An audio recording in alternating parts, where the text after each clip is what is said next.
श्याम मानव channel को आपका समर्थन देने के लिए चैनल को जरूर सब्सक्राइब करें। चैनल के नोटिफिकेशन पाने के लिए बेल आइकन भी दबाएं। दादाजी गवड़े, इनका सवाल ऐसा है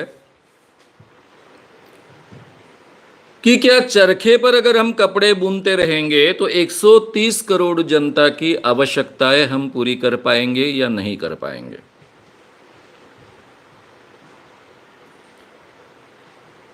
आज भारत में कम से कम जो सरकारी आंकड़ा है 4 करोड़ लोग बेकार हैं, बेरोजगार हैं। यह आंकड़ा झूठा है। कम से कम इससे 2.5 से 3 गुना लोग बेरोजगार है भारत में। कम से कम 15 से 20 करोड़ लोग भारत में बेरोजगार है। देहातों की अवस्था आप देखिए। कपड़ों की तो इस देश में कोई कमी नहीं है, कपड़े उपलब्ध है बहुत, लेकिन बेरोजगारी है। आपने बेरोजगारों की मानसिकता कभी अनुभव की? अगर कोई लड़का 18 साल का, 19-20 साल का होता है, कॉलेज में पढ़ना चाहता है, पढ़ रहा है, उसका दिमाग ज्यादा चलता नहीं, फेल हो जाता है, या फिर पढ़ता है, ग्रेजुएशन होता है, उसको नौकरी नहीं मिलती है, खेत में काम करना भी उसको अपमानजनक लगता है, उसके माता पिता को भी अपमानजनक लगता है कि मेरा बेटा ग्रेजुएट हुआ फिर भी खेत में काम कर रहा है, लेकिन खेत में तो काम उपलब्ध नहीं है तो लिमिटेड है। गांव में दूसरे कोई रोजगार बचे नहीं है। तो ये बेरोजगारों की फौज जो बड़े पैमाने पर पैदा हुई, उससे समाज पर क्या परिणाम होता है? समाज तहस नहस होता है। तो हमने बड़े बड़े यंत्र लगाए, किस लिए लगाए? लोगों को बेरोजगार करने के लिए। इसलिए ग्राम स्वराज्य की कल्पना में सबसे पहले गांधी जी कहते हैं कि हर व्यक्ति को सम्मान से जीने का अधिकार होना चाहिए, यानी खुद के बलबूते पर जीने का अधिकार होना चाहिए। उसको सम्मान प्राप्त होता है। ये ग्रेजुएट लड़के को घर में इज्जत नहीं होती है, मां बाप के ताने सुनने पड़ते हैं, आसपास के लोग उसको गालियां देते हैं, भंटोल कहते हैं, वेगबॉन्ड कहते हैं। अब कुछ करता नहीं है। अब ऐसे व्यक्ति को घर में भी प्रतिष्ठा नहीं मिलेगी, आसपास में प्रतिष्ठा नहीं मिलेगी, तो समाज में अच्छा बर्ताव करने की कोशिश कैसे कर पाएगा? उसे कैसे महसूस होगा कि इस देश के साथ मैं जुड़ा हूं, मैं इस देश का नागरिक हूं? तो बेरोजगारी की समस्या बहुत भयावह है। और जहां जहां बड़े यंत्र उपयोग में आए हैं, वहां वहां बेरोजगारी की समस्या अपरिहार्यता से उत्पन्न हुई है। तो ये भी रिलेशन आप समझ लीजिए। विज्ञान का उपयोग, टेक्नोलॉजी का उपयोग बेकारी निर्माण करने के लिए, बेरोजगारी निर्माण करने के लिए नहीं होना चाहिए। इंसान को बेहतर बनाने के लिए होना चाहिए, इंसान के बेहतरी के लिए होना चाहिए। मुझे लगता है ये बात आप भी मान्य करेंगे। अब मुझे बताइए, 130 करोड़ लोगों में जितने हमारा लोक संख्या बढ़ती है, उतने हाथ काम करने वाले भी बढ़ते हैं ना। हां, जिसको हम नेचुरल रिसोर्सेस कहते हैं, उसकी संख्या कम रहेगी। यह बात आपकी सही है। वो समस्या थी, यानी जैसे कि मेरे स्कूल कॉलेजेस के दिनों में हमें कंट्रोल का अनाज लेना पड़ता था, अमेरिका से भी अनाज आता था। तब तो भारत की लोक संख्या 60 करोड़ भी नहीं थी, लेकिन अनाज का उत्पाद हमने बढ़ाया। आज सरप्लस अनाज है, 130 करोड़ लोगों के लिए बचता है, इतना अनाज हम उगाते हैं। तो क्या हमारे देश की भूखमरी खत्म हुई? आज भी भूखमरी है। कई लोगों को आधे पेट सोना पड़ता है। अनाज के गोदाम भरे हैं, लेकिन आधे पेट सोना पड़ता है। ये जो विषमता का वातावरण, और बेरोजगारी का, कहीं तो भी इसका संतुलन चाहिए कि नहीं? तो सबसे पहले गांधी जी का चरखा अपने दिमाग से निकाल दीजिए। कई बार गांधी जी ने कहा है, चरखा इटसेल्फ एक कारखाना है। वो टेक्नोलॉजी का ही हिस्सा है। आगे चलकर अंबर चरखा आया, हमारे गांव के हाथमाग ये भी यंत्र ही थे।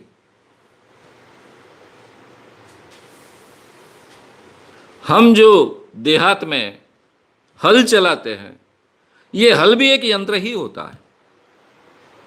हम हाथ से खोदते नहीं बैठते। तो ये टेक्नोलॉजी है। तो कौन सी टेक्नोलॉजी हमने किस काम के लिए उपयोग में लानी चाहिए, इसका संतुलन हमें रखना होगा। तो इसलिए हमें ये देखना पड़ेगा। अभी आप कहोगे कि मैंने आपके सामने सवाल खड़ा कर दिया कि अभी हमारे पास तो एम्पल कपड़े हैं, लेकिन फिर भी लोग नंगे धड़ंगे हैं, उनको पहनने के लिए कपड़े नहीं।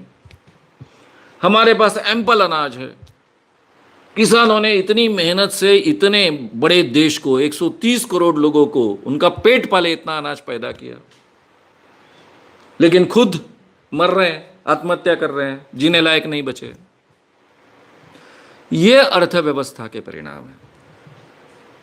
उसमें हमने कौन सी टेक्नोलॉजी किस हद तक अमल में लानी चाहिए, हमारी समाज की आवश्यकता क्या है, हमारे पास काम करने वाले कितने लोग हैं, इन सब चीजों पर निर्भर होता है। इसी को नियोजन करना कहते हैं। तो ठीक है ना, चरखे से अंबर चरखा करो, हाथमाग करो, पावरलूम्स करो, लेकिन हरेक को काम मिले ऐसी तो व्यवस्था करो। हरेक को सम्मान से जीने के लिए अवसर मिले ऐसी तो व्यवस्था करो। मुझे लगता है इस बारे में आपके मन में कोई भी दुविधा नहीं होगी। आप इस बात को स्वीकारोगे। और यही बात गांधी जी कह रहे थे अपने ग्राम स्वराज में। उनका कोई चरखे का आग्रह नहीं था, कभी नहीं था। आगे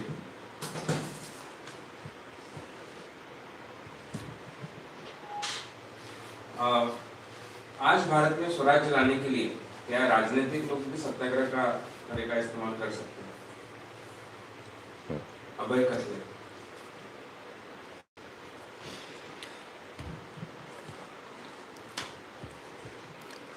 अभय कथले इनका सवाल है कि आज भारत में स्वराज लाने के लिए क्या आज के भारत के पॉलिटिशियन भी सत्याग्रह का उपयोग कर सकते हैं? हां, कर सकते हैं, करना चाहिए। दूसरा कौन सा मार्ग है? सत्याग्रह के माध्यम से ही इस देश को स्वतंत्रता मिली, बड़े बड़े परिवर्तन आए इस देश में, और लोकतंत्र में सत्याग्रह ये सबसे इफेक्टिव मार्ग है। यानी जिस चीज को आपको प्राप्त करना है उसके लिए अहिंसक तरीके से आंदोलन करना, सरकार का ध्यान खींचना, जनमानस में इतना बदलाव निर्माण करना कि जनमानस का दबाव आए और सरकार उस ढंग का निर्णय ले, या फिर हमारे जनप्रतिनिधि है जिनको हमने चुन के दिया है वो इसके लिए दबाव डाले और उस ढंग का निर्णय हो। अब गांधी जी ने सत्याग्रह के आधार पर अंग्रेजों से कई बातें मनवा ली। इसके पीछे का कारण क्या था? एक आदमी के उपोषण से, सत्याग्रह से क्या बिगड़ता था अंग्रेजों का? गांधी जी अकेले नहीं थे, उनके पीछे लाखों लोग थे। उस सत्याग्रह के साथ में लाखों लोग जुड़ते थे, इसलिए वो प्रभाव होता था।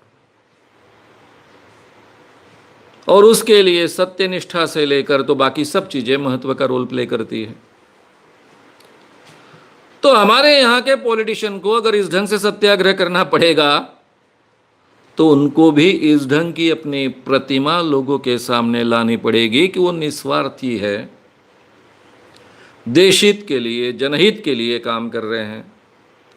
केवल सत्ता प्राप्ति के लिए काम नहीं कर रहे हैं, तभी उनको इतने बड़े पैमाने पर उसका एक तो समर्थन भी मिलेगा, जनता उनके पीछे खड़ी होगी और उसका परिणाम मिलेगा। और मुझे लगता है बीच में जो जयप्रकाश नारायण का आंदोलन हुआ, जिसका मैं हिस्सा था, उस कारण पूरे देश में पहली बार केंद्र का सरकार बदली, यानी केंद्र की सरकार बदली। कांग्रेस की सरकार जाकर दूसरी सरकार यहां आई, पहली बार हुआ था ये तो मैंने देखा है। दूसरा बहुत अच्छा उदाहरण नहीं है लेकिन दूंगा, अन्ना हजारे का आंदोलन। उस कारण भी इस देश में बदलाव आए। हालांकि मोदी जी ने कृपा माननी चाहिए कि उनके कारण, अन्ना हजारे के आंदोलन के कारण वो आ पाए। तो ये तो परिणाम होता है, लेकिन उसके लिए उतनी समझ और उस ढंग का एक उस प्रतिमा, ऐसी प्रतिमा कि जिसके आगे, जिसके सामने, जिसके साथ लोग इतने बड़े पैमाने पर इकट्ठा हो जाए, तो डेफिनेटली ये हो सकता है। और दूसरा कोई तरीका नहीं। इसीलिए मैंने जब मराठा आंदोलन हुए आरक्षण के लिए, तब आरक्षण के डिमांड में तो कोई मतलब नहीं था। सरकारी आरक्षण मिलने से कोई फायदा नहीं मिलने वाला था। लेकिन ये मराठा आंदोलन को इतने बड़े पैमाने पर जो समर्थन मिला था, उसके पीछे का कारण था किसानों की स्थिति।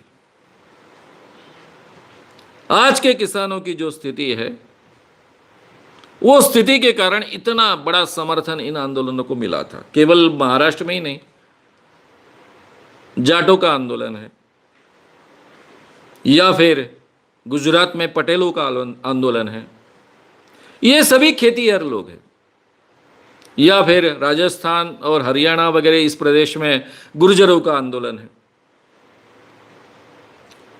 ये सभी खेतीहर लोग हैं। ये खेती की समस्या को ठीक ढंग से सामने नहीं रख पाए, लेकिन उसके कारण जो असंतोष पनपा है, इसके नाम पर ये रिजर्वेशन के आंदोलन हुए थे। तो इस आंदोलन से तो काफी आशा जगी। अगर ये लोगों को ठीक ढंग से समझ में आए कि हमारी मूल समस्या क्या है, वो समस्या के लिए, उस डिमांड के लिए हमने झगड़ना चाहिए, तो जन आंदोलन के द्वारा, सत्याग्रह के द्वारा ही लोकतंत्र में कुछ अच्छे बदलाव हो सकते हैं। और वो पॉलिटिकल लोगों को भी करने का अधिकार है, लेकिन उनको उस ढंग से अपनी प्रतिमा खड़ी करनी होगी ताकि लोग बड़े पैमाने पर उनके साथ इकट्ठा आए। और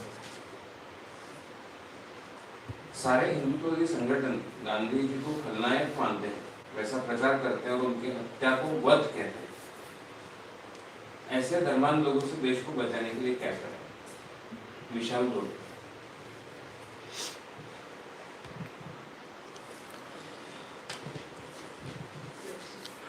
विशाल डोटे इनका सवाल है। इस देश के जो सारे हिंदुत्ववादी संगठन हैं, वो गांधी को बहुत गालियां देते हैं, गांधी को बहुत भला बुरा कहते हैं, उनको खलनायक कर कर प्रेजेंट करते हैं।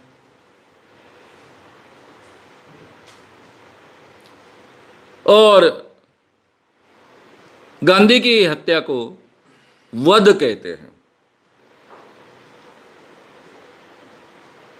तो क्या किया जाए? देखिए, ये हिंदुत्ववादी संगठन है जो डॉगमेटिक है, जिनका इस देश से कोई सरोकार नहीं है। इन लोगों को गांधी पहला दुश्मन लगना स्वाभाविक है, क्योंकि इनको ऐसा लगता है हिंदुत्व यानी दूसरों का द्वेष, दूसरों के सिर पर नाचना, उन पर राज करना। ये जो उनके हिंदू धर्म की जो एक गलत धारणा है, उस धारणा को सबसे बड़ी चोट अगर किसी ने पहुंचाई तो गांधी ने पहुंचाई। गांधी जी हिंदुओं का प्रतिनिधि थे, फिर भी देश के प्रतिनिधि थे। गांधी जी अपने आप को सनातनी हिंदू कहते थे, लेकिन इतने व्यापक हिंदू थे कि मुस्लिम भी उनके साथ जुड़ गए थे, क्रिश्चियन भी उनके साथ जुड़ गए थे, पूरा देश उनके साथ जुड़ गया था। उन्होंने इन डॉगमेटिक पिछड़े मनोवृत्ति के लोगों की हिंदुओं की व्याख्या ही बदल दी थी। और ऐसा व्यापक सबको साथ में लेकर चलने वाला जो मूलभूत स्रोत है इस देश का, इन लोगों को नहीं चाहिए। अब उसमें काफी छुपी बातें हैं। ये हिंदुत्ववादी जो विचार करने वाले लोग हैं वो जात को महत्व देने वाले हैं। अब पॉलिटिकली फायदे का नहीं है तो जाहिर तरीके से नहीं बोलेंगे। चातुर्वर्ण्य का बहुत समर्थन करने वाले हैं, विषमता मानने वाले हैं, दूसरे धर्म का हम द्वेष करते हैं, उनको कुछ निचले दर्जे के समझते हैं। यही विषमता की शुरुआत है ना। अरे इंसान इंसान जैसा है, सब समान होने चाहिए, मानने चाहिए। तो ये सभी इनकी अवधारणा जो है उसको छेद देने वाले विचार गांधी जी ने रखे, वो बहुत लोकप्रिय बने, पूरा देश उनके साथ चला। यानी केवल स्वराष्ट्र की बात सीमित नहीं रही, इसीलिए वो गांधी जी का इतना द्वेष करते हैं। अब गांधी हत्या को वध कहना, यानी रावण को राम ने मारा तो राम ने रावण का मर्डर किया ऐसा नहीं कहते, वध किया ऐसा कहते हैं। वध राक्षसों का किया जाता है, जो ह्यूमैनिटी के खिलाफ है उनका किया जाता है। तो इसलिए ये वध शब्द से ही वो राक्षस सिद्ध करना चाहते हैं महात्मा गांधी को। जो आदमी इतना अहिंसक था, कभी किसी का बुरा नहीं चाहता था, जिन लोगों ने गांधी जी को गालियां दी, जिनके खिलाफ उन्होंने बात की, उन लोगों से भी वो बहुत अच्छा बर्ताव करते थे, उनके बारे में अच्छे विचार रखते थे। ऐसे एक बूढ़े व्यक्ति को मारना और उसमें अपनी शूरता खोजना, इतने डरपोक और निकम्मे ये लोग हैं कि उनके बारे में ज्यादा सोचने की भी आवश्यकता नहीं है। जिस दिन ये देश इन लोगों के विचारों का बनेगा, उस दिन इस देश का जर्मनी होगा, हिटलर के जमाने का। कम से कम 100 टुकड़े तो इस देश के होंगे। गांधी जैसे व्यक्ति नहीं रहते, इस देश में स्वतंत्रता आंदोलन इतना लंबा नहीं चलता। ये स्वतंत्रता आंदोलन के कारण ये देश कर कर एस्टेब्लिश नहीं होता। अंग्रेज इस देश से चले जाते, लेकिन हिंदुस्तान के कम से कम 100 टुकड़े होते।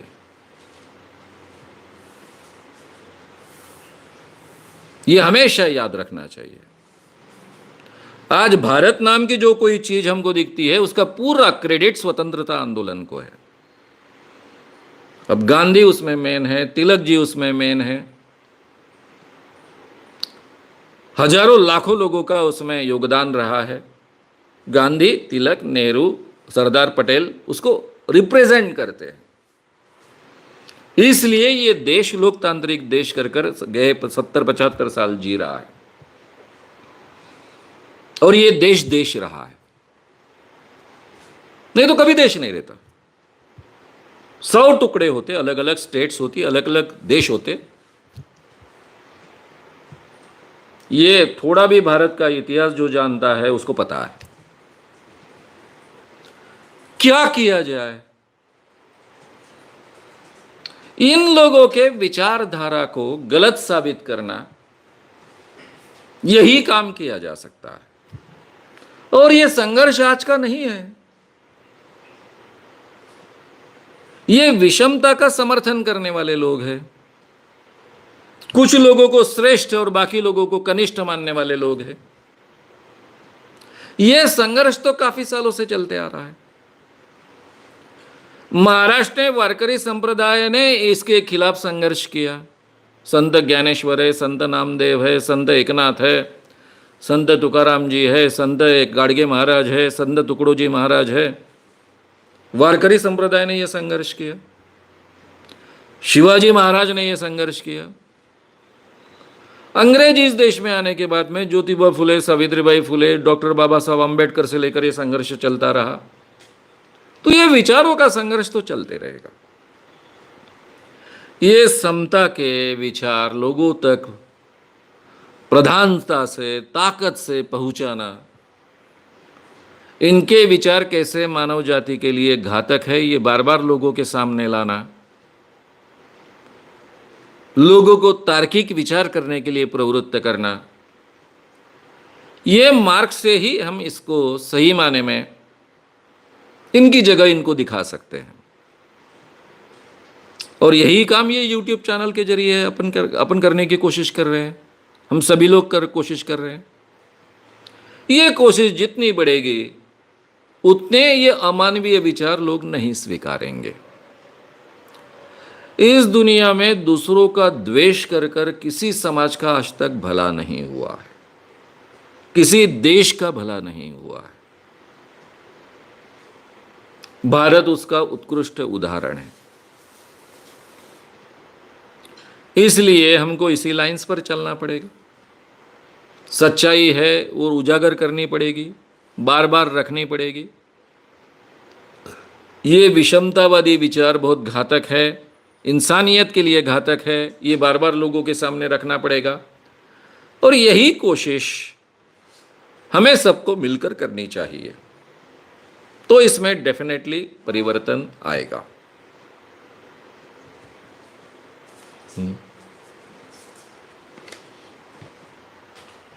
आज के किसान इस सत्याग्रह का इस्तेमाल कर सकते हैं क्या?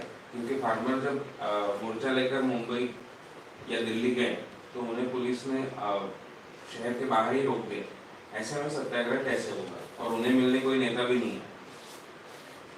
अभय कथले,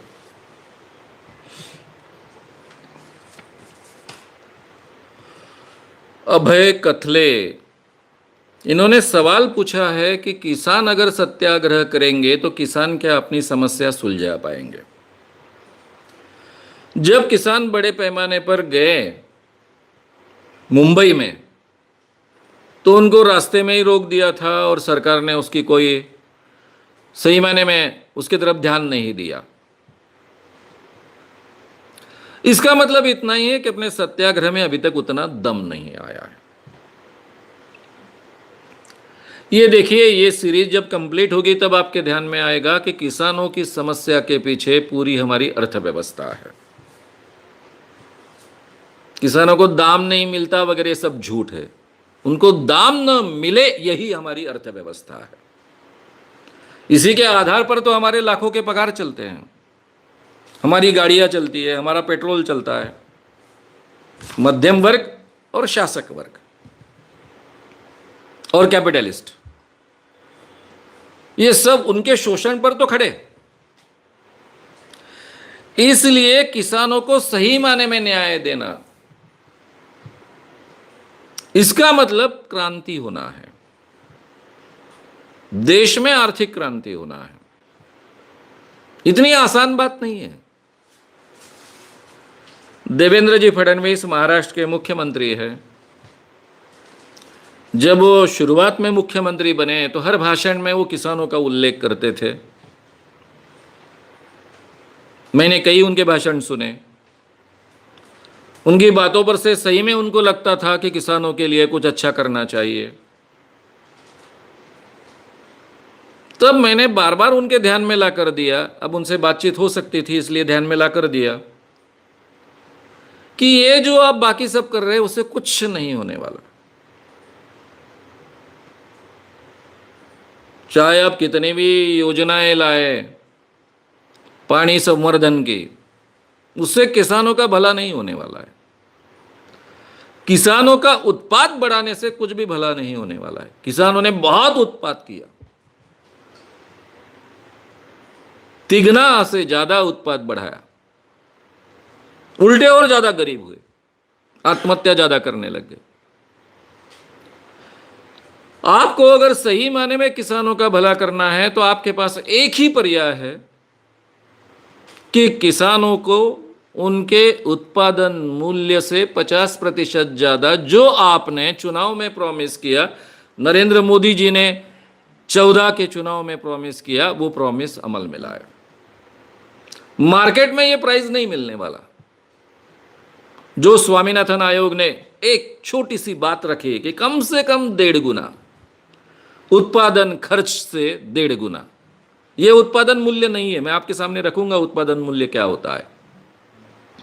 उत्पादन मूल्य से तो कम है, लेकिन कम से कम उनको जो एक्चुअल खर्चा आता है उसके 1.5 गुना। ये दाम कौन देगा? सरकार को देना पड़ेगा। ये खरीद कौन करेगा? सरकार को खरीदना पड़ेगा। और सरकार जिस दिन ये निर्णय लेगी उस दिन सरकार पैसा कहां से लाएगी? आसमान से थोड़ा ही लाएगी। पैसा आसमान में थोड़ा ही होता है। पैसा प्रिंटिंग प्रेस में नहीं छापा जाता है। पैसे के पीछे क्रय शक्ति खड़ी करनी पड़ती है।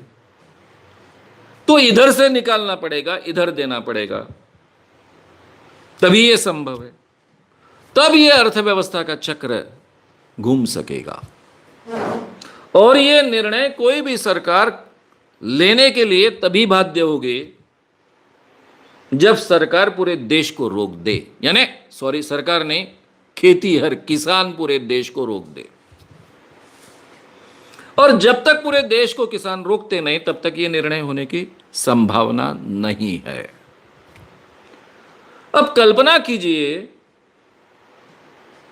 कि पूरे दिल्ली में 5 करोड़ किसान घुस गए और रास्ते में बैठ गए। अब वैसे भी तो मर रहे हैं, आत्महत्या कर ही रहे हैं। किसानों की जनसंख्या कम से कम 50 से 60 करोड़ है, जो खेती से संबंधित लोग हैं। 5 करोड़ छोड़िए, 1 करोड़ दिल्ली में बैठे रहे। आप हमको मार डालिए, जेल में ठूसिए, कुछ भी करिए। जब तक किसान की उपज को भाव नहीं मिलता, तब तक हम हिलेंगे नहीं यहां से। क्या होगा ऐसा आपको लगता है? मिलिट्री लगाएंगे 1 करोड़ लोगों को मारने के लिए? हमारे पास तो 14 करोड़ की मिलिट्री है, 14 लाख की है, सॉरी 14 लाख सैनिक लगा देंगे 1 करोड़ लोगों को मारने के लिए। क्या करेंगे भाई? देश में तो लोकतंत्र है। कर क्या करेंगे? कहने का मतलब ऐसा है कि इतनी बड़ी तादाद में सोच समझकर इस ढंग का आंदोलन करे तो यह पॉसिबल है। शरद जोशी से मुझे बहुत अपेक्षा थी। मैं एक आशा की किरण उनको मानता था। उनका इस विषय का अभ्यास भी बहुत अच्छा था। आगे चलकर उनको क्या हो गया पता नहीं। जो अर्थव्यवस्था की बात वो लोगों के सामने रखते थे, उनको अर्थव्यवस्था की बहुत अच्छी समझ थी, इकोनॉमिस्ट थे खुद। फिर भी उनके दिमाग में ये बात कहां से आई मेरे समझ में नहीं आता कि जब ग्लोबलाइजेशन हो जाएगा, खुली अर्थव्यवस्था हो जाएगी, किसानों के सवाल अपने आप छूट जाएंगे। खुद ही कहते थे कि अमेरिका का भी किसान सरकार की मदद पर जीता है, ब्रिटेन का भी किसान सरकार की मदद पर जीता है। उनको भी अपने उत्पादन मूल्य के अनुसार भाव नहीं मिलते हैं। इन सब चीजों का पता होने वाला इतना बड़ा इकोनॉमिस्ट क्यों उनके दिमाग में आता था कि जब खुली अर्थव्यवस्था हो जाएगी किसानों के सवाल छूट जाएंगे? मेरे समझ में नहीं आता है। यानी कौन सा इकोनॉमिक्स है, यही मेरी समझ में नहीं आता है। उन्होंने पूरे महाराष्ट्र को नहीं, देश को इकोनॉमिक्स सिखाया है, खेती का इकोनॉमिक्स सिखाया है। वो एक बहुत बड़ी आशा थी। अब उतने स्टेचर का, उतनी समझ वाला किसानों का दूसरा नेता आज तो है नहीं। इतने बड़ी तादाद में किसानों को इकट्ठा कर पाए, किसान उन पर विश्वास रखे, ऐसा जब नेता इसमें से खड़ा होगा इतनी बड़ी तादाद में किसान रास्ते पर उतरेंगे, किसानों के ये ध्यान में आएगा कि ये इतनी बड़ी समस्या है कि सरकार छुटपुट तरीके से इसको सुलझा ही नहीं सकती है, इसमें क्रांतिकारक कदम उठाने आवश्यक है, जिसके लिए सरकार को अर्थव्यवस्था के चक्र बदलने पड़ेंगे, उल्टे शायद करने पड़ेंगे। ये जब भान निर्माण होगा, पहले तो किसानों को ये भान ही नहीं है कि हमको मारने की व्यवस्था ऑलरेडी ये अर्थव्यवस्था की व्यवस्था है। हम जिंदा है इसलिए कि हम अगर पकाएंगे नहीं, यानी खेतों में काम नहीं करेंगे, अनाज नहीं उगेगा तो बाकी लोग मरेंगे, इसलिए हम जिंदा है। यही उनको समझ में नहीं आता है।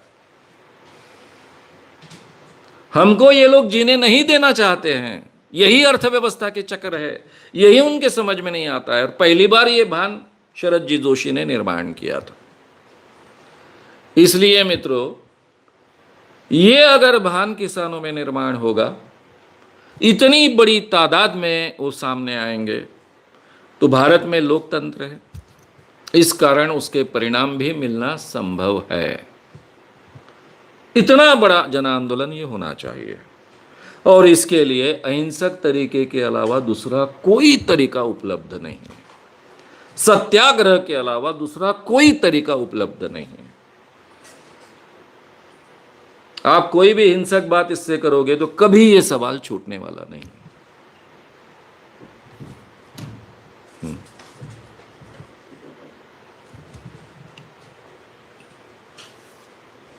क्या गांधी जी दलित विरोधी थे?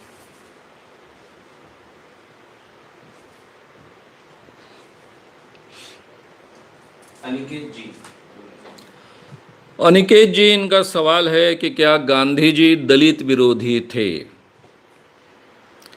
आपके मन में ये विचार आना, मैं आपको दोष नहीं देता हूं,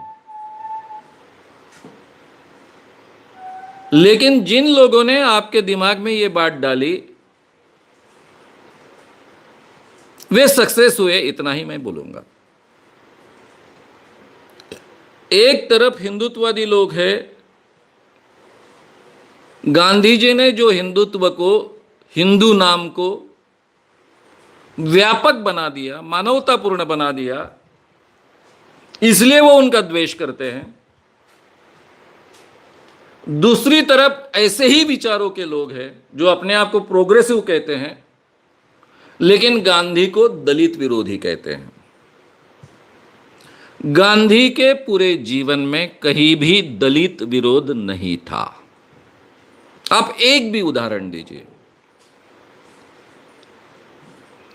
गांधी जी इस जमाने में काम करने लगे, उन दिनों में अस्पृश्यता आम बात थी, अनटचेबिलिटी आम बात थी, जीवन का हिस्सा था। भारत के किसी भी छोटे से होटल में, चाहे वो चाय की टपरी हो, चाहे छोटा सा होटल हो, अनटचेबल्स को प्रवेश नहीं था। अनटचेबल्स को वहां चाय पीने के लिए भी नहीं मिलता था। इस वातावरण में पले बढ़े गांधी जी। आम इंसान थे, कोई क्रांतिकारक विचार रखने वाले नहीं थे। जब से वो अफ्रीका में गए, तब से आप देखेंगे कि इस आदमी ने, अपने आप को सनातनी हिंदू कहने वाले आदमी ने, कभी भी अस्पृश्यता अपने जीवन में प्रैक्टिकल किसी भी बात में अमल में नहीं लाई, अपने आश्रम में अमल में नहीं लाई। छुआछूत छोड़िए, कभी असमानता भी नहीं की। उन्होंने खुद, यानी अफ्रीका के ही आश्रम में, जो उनके इंसान बनने की प्रक्रिया थी, मैं इसको इंसान बनना कहता हूं, वो तो ऐसे वातावरण में पले बड़े कि जो आम हिंदू लोग पर संस्कार होते वही संस्कार उन पर हुए थे। यह इंसान बनने की प्रक्रिया में उन्होंने पाखाने साफ करना, झाड़ू लगाना, इसको क्यों महत्व दिया? क्योंकि ये छुआछूत जिनके बारे में रखी जाती है उनका काम है, ऐसा माना गया था। यानी उस काम को भी प्रतिष्ठा दी। जीवन में किसी भी अस्पृश्य या दलित व्यक्ति को सेकेंडरी कर कर कभी उन्होंने अपने जीवन में उसके साथ में बर्ताव नहीं किया, उसके साथ में असमानता का व्यवहार नहीं किया। उनके आश्रम में यह व्यवस्था कहीं नहीं थी असमानता की, और वो जानते थे कि ये जाति व्यवस्था बहुत बुरी है, ये दूर होनी चाहिए। इसलिए उन्होंने अपने जीवन में जाहिर निर्णय लिया था कि जो अंतरजातीय विवाह करेगा और हरिजन की लड़की के साथ, लड़के के नहीं, हरिजन की लड़की के साथ शादी करेगा, उसी विवाह में मैं उपस्थित रहूंगा। और वो उसी विवाह में उपस्थित रहते थे। अब इस व्यक्ति को आप दलित विरोधी कैसे कहोगे? देखिए, इरेशनल केवल हिंदुत्ववादी लोग होते हैं ऐसा नहीं है। अपने आप को प्रोग्रेसिव कहने वाले काफी लोग बहुत इरेशनल होते हैं, अतार्किक विचार करने वाले होते हैं। एक उदाहरण आप गांधी जी के जीवन का दीजिए। अब रहा सवाल, उन्होंने विरोध किया अंबेडकर जी को। अरे अंबेडकर जी को तो एक निर्णय के बारे में विरोध किया, लेकिन देश का कानून मंत्री किसने बनाया? कभी मत भूलो। इतने मतभेद होने के बावजूद भारत की पहली सरकार जो बनी, उसमें कानून मंत्री कर कर आप अंबेडकर जी को लीजिए, ऐसा नेहरू जी को उन्होंने सुझाया। उनका सुझाना का मतलब आदेश होता है। अंबेडकर जी कानून मंत्री बने और आगे का इतिहास आपको मालूम है। तो उन्होंने केवल अंबेडकर जी को विरोध किया ऐसा नहीं है, उन्होंने नेहरू जी को विरोध किया। नेहरू जी तो बहुत पहले चाहते थे, कांग्रेस ने स्वराज का ठहराव करना चाहिए, हमको पूरा स्वराज चाहिए। नेताजी सुभाष चंद्र और पंडित जवाहरलाल नेहरू दोनों साथ में आए थे, दोनों ने निर्णय लिया था, निर्णय हो चुका था। गांधी जी ने विरोध किया और वो निर्णय उनको रद्द करना पड़ा। सुभाष चंद्र बोस को भी उन्होंने काफी बार विरोध किया। ना उन्होंने नेहरू जी को विरोध करना छोड़ा, ना सुभाष चंद्र बोस जी को विरोध करना छोड़ा। अंबेडकर जी तो केवल एक बार वो अड़े रहे, क्योंकि उनको सही में लगता था कि यह निर्णय हुआ तो जिस कारण देश में दरार पड़ेगी।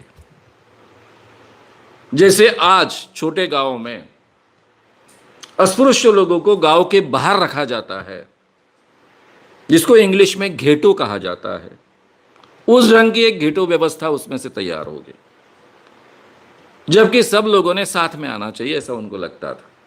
अब ये जो उनको प्रामाणिकता से लगता था, इस कारण उन्होंने विरोध किया था। गांधी जी ने अपने जीवन में कभी भी जाति व्यवस्था का समर्थन नहीं किया, अस्पृश्यता का समर्थन तो किया ही नहीं, और अपने जीवन में किसी भी स्तर पर जात पात को स्थान नहीं दिया। तो वो दलित विरोधी कैसे हुए? यानी गांधी जी मुस्लिमों का लांगुन चालन, मराठी में जिसको कहते हैं, कि मुस्लिमों को पीछे पीछे लगते थे, उनको बहुत चढ़ाते थे, उनकी हर बात मानते थे। ये आरोप जितना झूठा है, उससे भी ज्यादा झूठा आरोप दलित विरोधी थे। ये है, उससे भी ज्यादा झूठा है। तो इस बात को आप समझिए, ये षड्यंत्र है कुछ लोगों ने फैलाया हुआ, जिसको हम में से काफी प्रोग्रेसिव कहने वाले लोग बली होते हैं, चढ़ते हैं। आपको लगेगा कि जिन लोगों ने ये फैलाया वो अज्ञानी है। बिल्कुल अज्ञानी नहीं है, उनको सभी बातें बहुत अच्छे ढंग से मालूम है। उनमें से काफी मेरे मित्र हैं, ये डिलिबरेटली करते हैं, डिलिबरेटली ये द्वेष फैलाते हैं, क्योंकि उनको अपना उल्लू सीधा करना है। मैं बहुत गंभीरता से ये बात कह रहा हूं, क्योंकि इस ढंग के विचार रखने वाले जो विचारक हैं, उनमें से काफी मेरे बहुत अच्छे पहचान के हैं, मित्र हैं, उनसे बातचीत होते रहती है।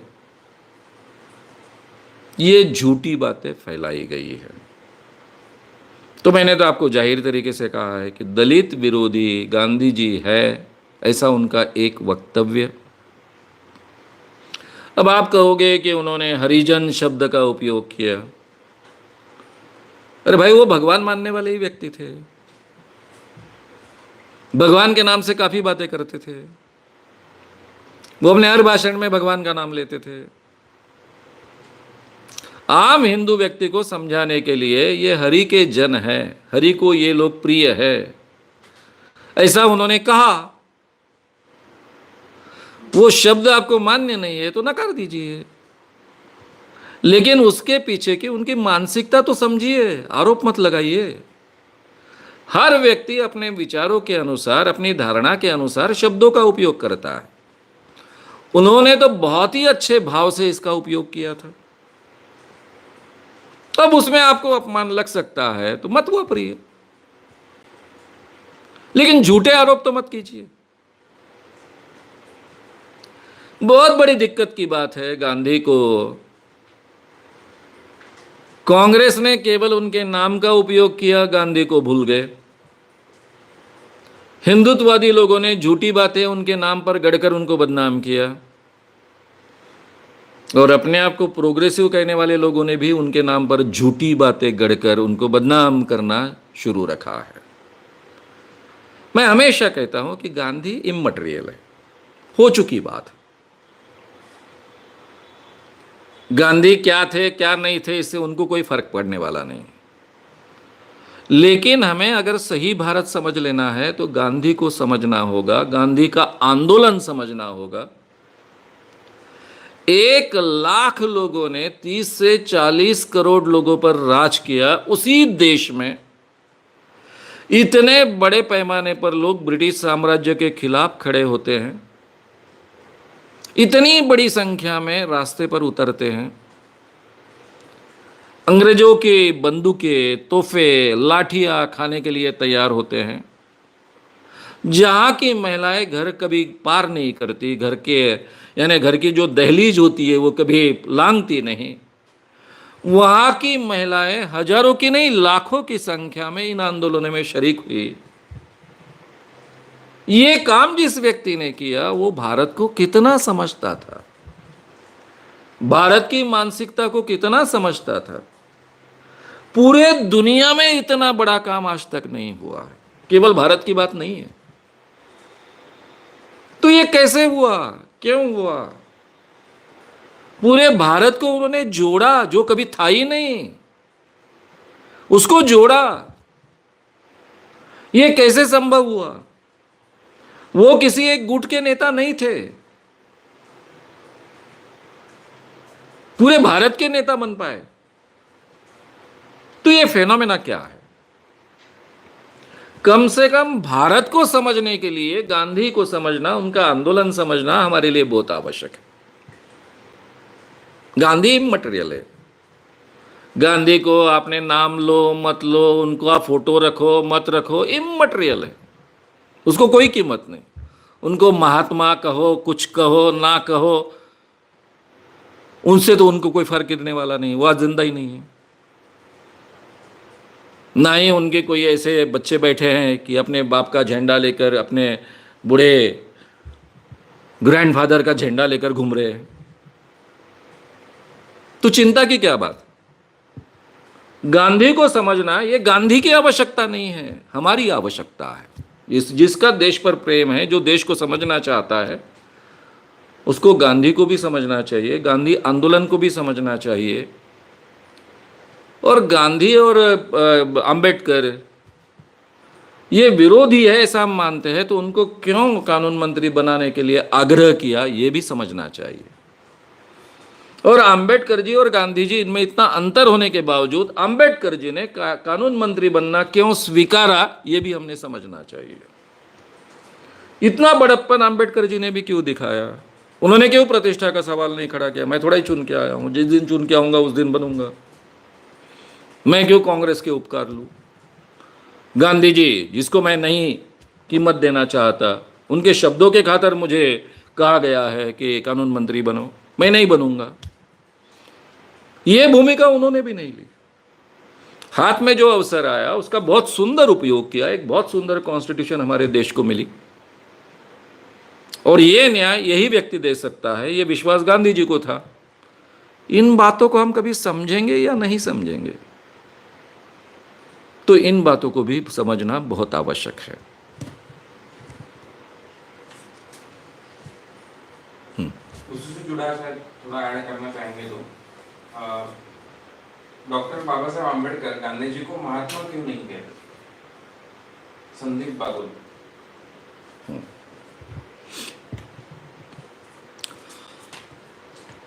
संदीप बागुल, इनका कहना ऐसा है, सवाल है कि डॉक्टर बाबा साहब आम्बेडकर गांधी जी को महात्मा क्यों नहीं कहते थे।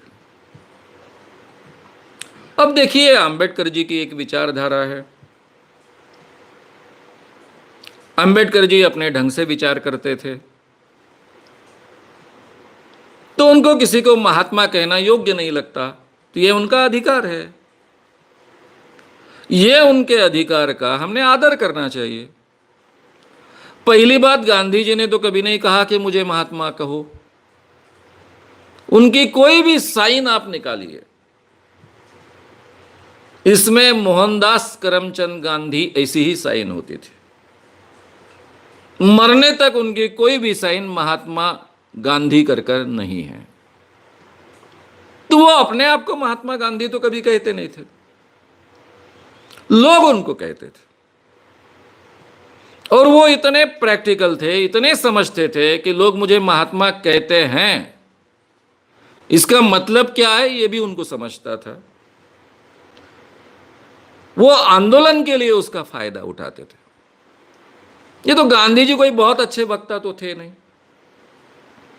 गांधी जी जहां जाते वहां हजारों की तादाद में लोग इकट्ठा होते। वक्तृत्व के लिए जिस ढंग के आवाज की आवश्यकता होती है, उस आवाज में भी वो बोलते नहीं। बहुत शांत तरीके से सादे शब्दों का उपयोग कर वो भाषण देते थे, और हजारों की तादाद में लोग उनको सुनते थे, अमल में लाते थे। तो ये महात्मा प्रतिमा का ये उपयोग होता है,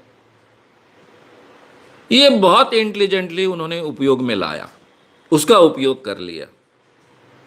लेकिन उसका उपयोग उन्होंने अपना महात्म्य बढ़ाने के लिए कभी नहीं किया, आंदोलन के लिए किया, लोगों को इकट्ठा करने के लिए किया।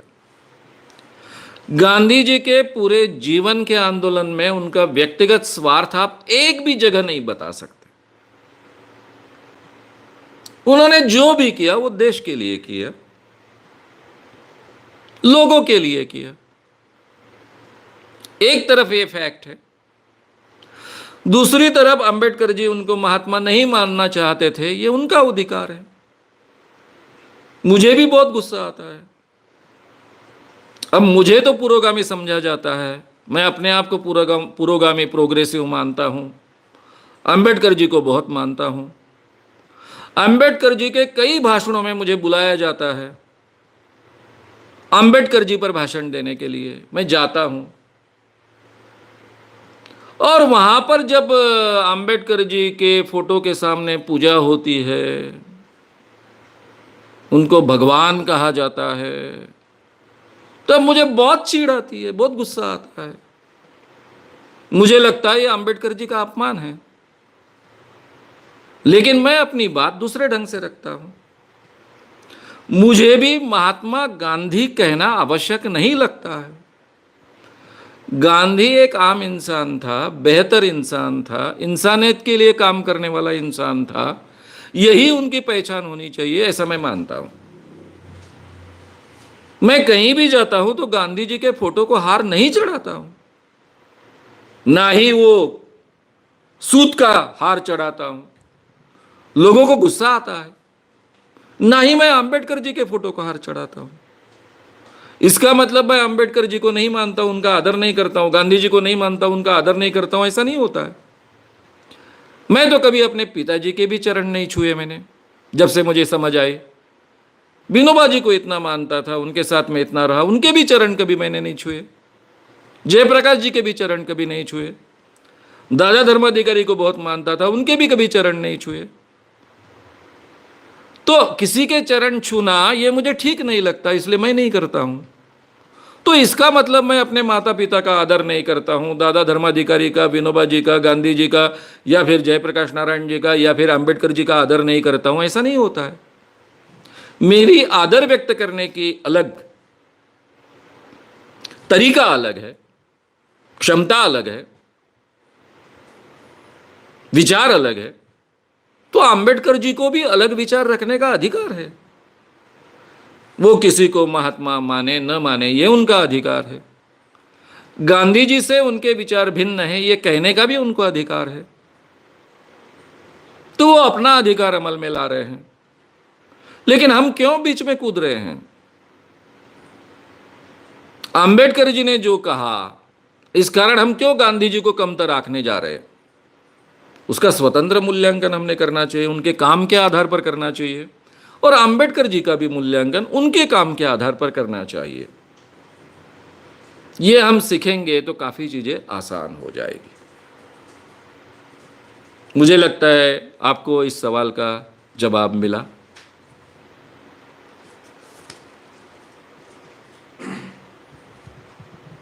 महात्मा गांधी ने दुनिया को एक बड़ी भेंट दी थी जो शिक्षा के बारे में थी, जो उनका तरीका था नई तालीम नाम से। तो इस शिक्षण पद्धति के बारे में क्या आप थोड़ा बता सकेंगे? और आप भी इस तरह के स्कूल में पढ़े हैं क्या? सचिन जोशी, नासिक से। सचिन जोशी, नासिक। इनका सवाल ऐसा है कि महात्मा गांधी ने सबसे बड़ी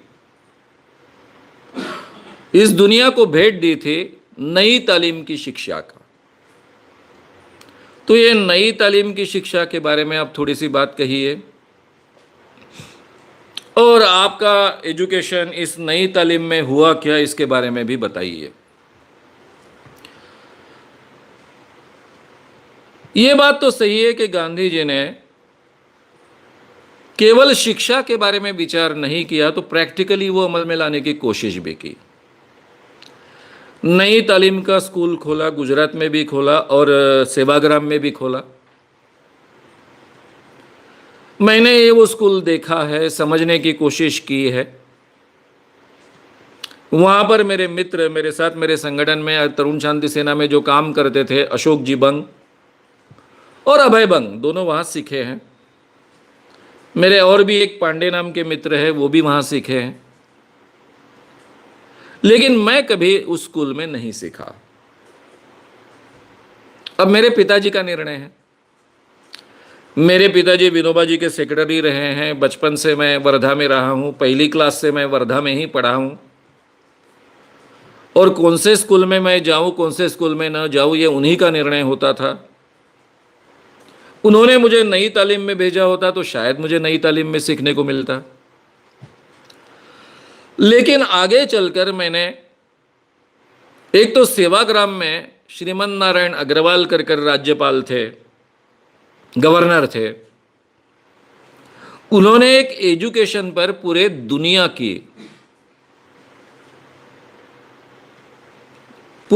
का एक सम्मेलन आयोजित किया था,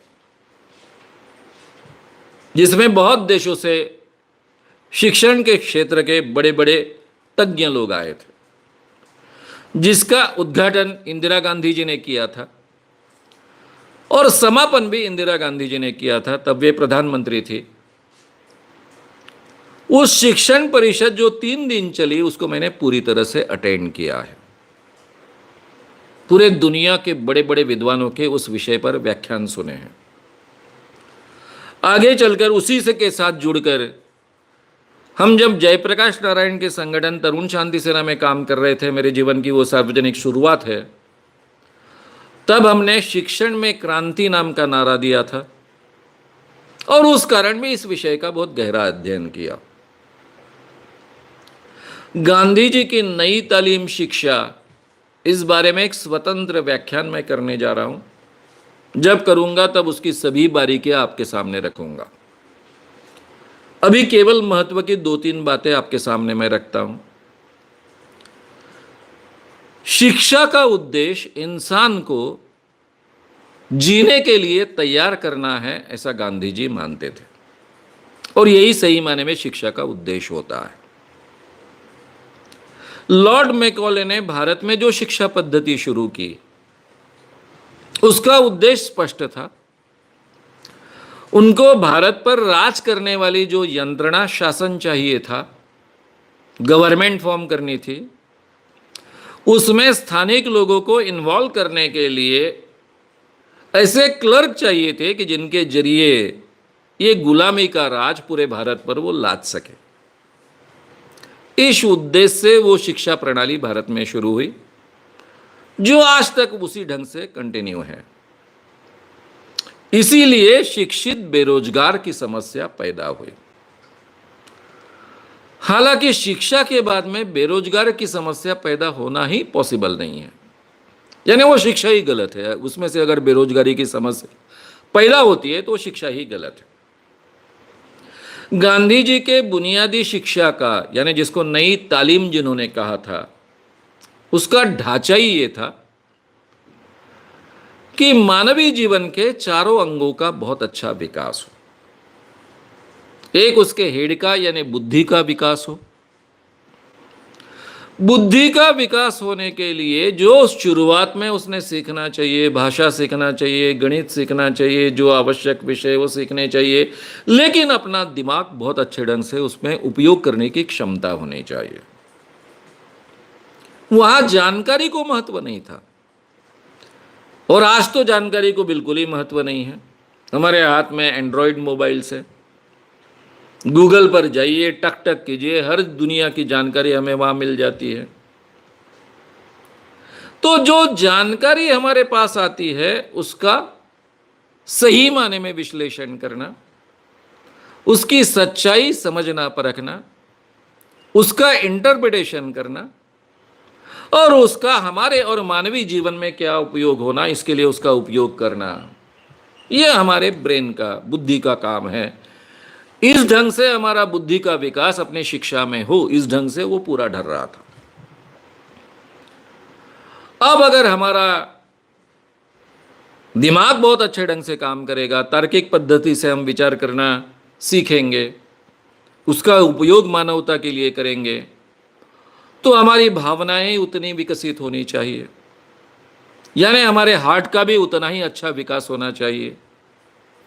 और ये हार्ट का विकास होना यानी भावनाओं का विकास होना, यानी नीति मूल्यों का विकास होना, तो मानव जाति के लिए जो एक बहुत आवश्यक ऐसे नीति मूल्य है, मॉरल वैल्यूज है, और हमारे बर्ताव के तरीके हैं, हमारी भावनाएं प्रकट करने के तरीके हैं, वो भी बहुत अच्छे ढंग से विकसित होने चाहिए। ये भी एजुकेशन का हिस्सा था। तीसरा हेल्थ भी अच्छी रहनी चाहिए। अभी हेल्थ में व्यायाम जैसा आता है, वैसे खाने पीने की पद्धति आती है, जीने की पद्धति आती है, क्या खाए, कितना सोए, कितना जागे, तो हेल्थ से रिलेटेड सभी बातें। वो व्यायाम स्कूल में जाकर वर्जिश करना, ये वेस्टेज ऑफ एनर्जी मानते थे, ये मूर्खतापूर्ण है। कुछ भी खाओ और वहां किसी व्यायाम स्कूल में जाओ, वहां पे फिर दंड पे लो, ये तो आम इंसान के लिए मूर्खतापूर्ण बात है। वेस्टेज ऑफ टाइम है, वेस्टेज ऑफ मनी है, वेस्टेज ऑफ एवरीथिंग है। व्यायाम कैसा होना चाहिए? जिसमें से उत्पाद हो। इंसान को जो हाथ दिए गए हैं 10 लाख साल पूर्व से हमें प्राप्त हुए, पैर प्राप्त हुए, नेचर से प्राप्त हुए, ये हाथ पैरों का ऐसा उपयोग करें कि जिसमें से उत्पाद हो, आपके शरीर को भी व्यायाम मिले, आप तंदुरुस्त हो, और उसमें से उत्पाद होने के कारण हमारे जीने की समस्या भी सुलझे। ये चौथा एज जिसको हम वर्क करेंगे। यानी इस स्कूल में वो शिक्षा पद्धति ऐसी चाहते थे कि हर व्यक्ति अपने आवश्यकता के अनुसार, अपनी चाहत के अनुसार जो चीज उसे पसंद है उस क्षेत्र में वो तज्ञता हासिल करे, कौशल प्राप्त करे। जिसको खेती में रुचि है उसने खेती में कौशल प्राप्त करे, जिसको कुम्हार काम में रुचि है उसने कुम्हार काम में कौशल प्राप्त करे, जिसको चित्रकला में रुचि है उसमें उसने वो कौशल प्राप्त करे, संगीत में किसी को रुचि है उस क्षेत्र में उसने कौशल प्राप्त करे। लेकिन हर व्यक्ति ने जिससे उत्पाद होगा और उसको उपजीविका मिलेगी, ऐसी कोई ना कोई एक क्षेत्र में अपना कौशल विकसित करना चाहिए। ये भी उस एजुकेशन का हिस्सा था। ये नई तालीम का एजुकेशन एक संपूर्ण एजुकेशन है। ये एजुकेशन प्राप्त करने के बाद वो व्यक्ति ना बेकार रह सकता है, खुद का रोजगार खुद निर्माण कर सकता है, एक बेहतर इंसान बनता है, हेल्दी इंसान बनता है, अंधविश्वास जैसे चीज में अटकेगा नहीं। ऐसा एक रैशनल, अभी रैशनल शब्द गांधी जी यूज नहीं करते थे, लेकिन तार्किक विचार करने वाला व्यक्ति बने, इस ढंग का इंसान उसमें से बने, इस ढंग की वो नई तालीम की शिक्षा पद्धति थी। एक संपूर्ण शिक्षा पद्धति है। अब उसके स्कूलों का प्रयोग चलता रहा, लेकिन हम दूसरी दिशा में गए। हमको डॉक्टर्स इंजीनियर्स पैदा करने थे। अब ये डॉक्टर्स इंजीनियर्स लोगों की सेवा करने के लिए ही पैदा हो, इसकी आवश्यकता हमको नहीं लगी। वो समाज का शोषण करे तो भी चलेगा, ऐसे डॉक्टर्स इंजीनियर्स हम पैदा करते गए। और कुछ डॉक्टर्स इंजीनियर्स पैदा करने के लिए हमने हजारों, लाखों, करोड़ों बेकारों की फौज तैयार की और कई लोगों को नापास का सिक्का मारकर, फेल का सिक्का मारकर उनको जीवन से हमने उठा दिया। गांधी जी के नई तालीम में नापास को जगह नहीं थी। कैसे कोई व्यक्ति नापास हो सकता है? नापास हो ही नहीं सकता है। अरे जिस व्यक्ति को बोलना आता है, जिस व्यक्ति को समझ है, जो व्यक्ति अपने हाथ चला सकता है, पैर चला सकता है, वो कैसे फेल हो सकता है? तो वहां फेल्यूर के लिए कोई स्थान नहीं था। हम यहां फेल्यूर की फौज तैयार करते हैं और वो पूरे जिंदगी से फेल हो जाता है। एक बार किसी को नापास का सिक्का बैठा, 10वीं में बैठे, 12वीं में बैठे, जिंदगी भर नहीं उभरता, वो सिक्का लेकर ही जीते रहता है। तो हमने लोगों को डिमोरलाइज करने वाला एजुकेशन, शोषण करने वाला एजुकेशन, ये हमारी सिस्टम आज बना के रखी है और उसके अच्छे बुरे परिणाम हम भुगत रहे हैं। तो गांधी जी ने बहुत ही बुनियादी शिक्षा का विचार किया था। उसमें बहुत गहराई से जाने की आवश्यकता है। मैं उस पर जब शिक्षा पर सीरीज लूँगा तब गांधी जी की नई तालीम, पूरे दुनिया में अच्छे अच्छे शिक्षा के बारे में क्या विचार रहे, कौन से देश अच्छी शिक्षा पद्धति अमल में ला रहे हैं, इन सभी बातों में तब हम विचार करेंगे। तब गांधी जी की भी नई तालीम या फिर बुनियादी शिक्षा के बारे में विचार करेंगे। मुझे लगता है ये छोटे से सवाल में एक छोटा सा जवाब इतना अभी काफ़ी है।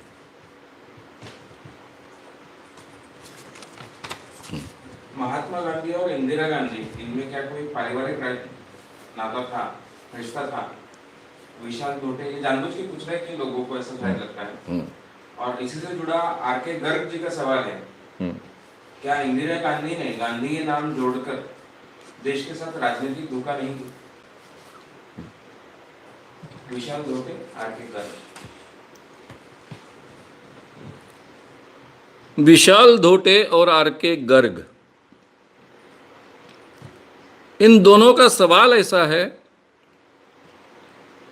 कि इंदिरा गांधी और महात्मा यानी मोहनदास करमचंद गांधी, इन दोनों में कोई रिश्ता था क्या? इंदिरा गांधी का नाम और ये मोहनदास गांधी का नाम, इनका कोई संबंध है क्या? और साथ में ये भी सवाल है कि इंदिरा गांधी ने गांधी नाम जोड़कर देश के लोगों के साथ में धोखा किया क्या? पहली बात तो यह है कि इंदिरा गांधी, पंडित जवाहरलाल नेहरू या फिर महात्मा गांधी, इनमें कोई भी ब्लड रिलेशन नहीं था, जेनेटिक रिलेशन नहीं था। यानी कई बार लोगों को ऐसा लगता है कि महात्मा गांधी का और इंदिरा गांधी का कोई तो भी रिलेशन होना चाहिए, लेकिन इंदिरा गांधी का ये गांधी नाम जो है वो भी झूठा नहीं है। उन्होंने फिरोज गांधी जी के साथ में शादी की थी। फिरोज गांधी जी का सरनेम गांधी था, उस सरनेम का उन्होंने उपयोग किया। अभी मैं पंडित जवाहरलाल नेहरू जी की एक बात आपसे कहूंगा। पंडित जवाहरलाल नेहरू जी ने खुद लिख कर रखी है। वे कहते हैं कि मैं देश के हर हिस्से में जाता था, मुझे सुनने के लिए, देखने के लिए बड़ी संख्या में लोग आते थे, मेरी बात बहुत गहराई से सुनते थे। मुझे लगता था कि मैं, खुद पंडित जवाहरलाल नेहरू कह रहे हैं, मुझे लगता था कि मैं भारत में बहुत लोकप्रिय व्यक्ति हूं, जहां भी जाता हूं इतने लोग इकट्ठा होते हैं। लेकिन मेरा भाषण खत्म होने के बाद में नारे लगते थे, महात्मा गांधी की जय, महात्मा गांधी की जय। नेहरू लिखते हैं, महात्मा गांधी यहां कुछ आसपास नहीं है, इर्द गिर्द नहीं है, मैं हूं। लोग मुझे सुनने के लिए इकट्ठा हुए हैं, इतनी बड़ी तादाद में आए। मैं सही में लोकप्रिय हूं,